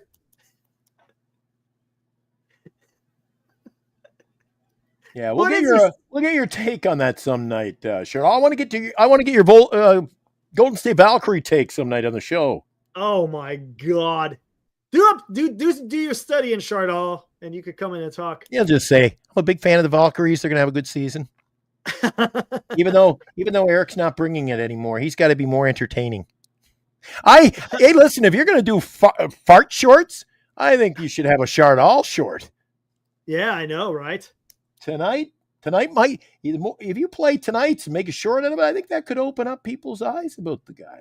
Yeah, maybe. Because he did apologize. He did. So it could be Eric, you got to bring it. And I'm like, yeah, not me. Yeah. No, just Eric, you bring it. Eric's got to be more entertaining. I'm really sorry, Eric. I overstepped my boundaries. Like the Valkyries did. Well, anyway, I'm out of here. I got to go. Yeah, let's get out of here, man. I'm kind of pissed off. Hey, tomorrow night, 8 o'clock. Yep. Tomorrow night. Let's hot corner tomorrow night. Shit. Never mind. Tomorrow's hot corner, 8 o'clock. That's right. Yep. Yeah. Let's see if the Giants get a sweep. It's going to be tough. Verlander versus Jeffrey Springs, a lefty. So we'll see how. Oh, a lefty. That's right. Yeah. We'll see. They were able to do it yesterday with what's his name, JP Sears. They were able to take care of him, but let's see if they can take care of Spring. Hey, that means no Wade tomorrow, so we'll probably see Flores at first base, unless they put VR at first, and maybe I just have Flores DH. Who knows? It's going to be an afternoon game. We'll probably see Matos in right field. Well, maybe. Yeah, they should throw Matos out in right field, man. Give Yaz a day off, and then I want to see Matos out there in right field. So we'll see how that works. Well. Wilmer's not in the same position as Caitlin yet. Better to be DH than released. All right, let's get out of here, guys. Enjoy the rest of your. It's not very much left of this Saturday night, but we'll be back. Before we go, wait a sec. Oh, what? Yep. We're never going to get out of here. What's this? Is Matos hurt? Oh, that's right. I forgot about. He was a scratch yesterday. Chardal coming in with the hot take tonight and giving us the information, Eric. We got to throw him a bone. Is he? I don't think he's on the IL. If there was on the IL, they would have made a move. So he must be day to day. So. Aha. You know what? Give me 10 seconds. I'll tell you if he is. Yeah, just go to the damn. Day to day. Matos. Luis. Well, isn't that funny? Luis Matos was scratched from the lineup ahead of Friday and Saturday's games against the Athletics. He has, Jesus Christ, Eric. He has right shoulder discomfort and will be diagnosed. Oh, so he may go on the IL. They probably did an MRI, so we'll find out more tomorrow, I'm guessing. And even though they're not providing any information, the next line I don't like. The severity of this injury remains unknown at this point. Ooh. That's not good. Ooh. Just that just Not good. Trouble. I don't like that. So who gets the call up? McRae. We'll see. Maybe McRae gets the call up. McRae. See, but then you have no, because that's two lefties. I don't know. Who's another outfielder that they can call up? That's a right. Screw that. Call up Carson Ragsdale, baby. Throw him out there in the outfield. Give him a bat. All right, guys. See you tomorrow. Take us home. Out of here.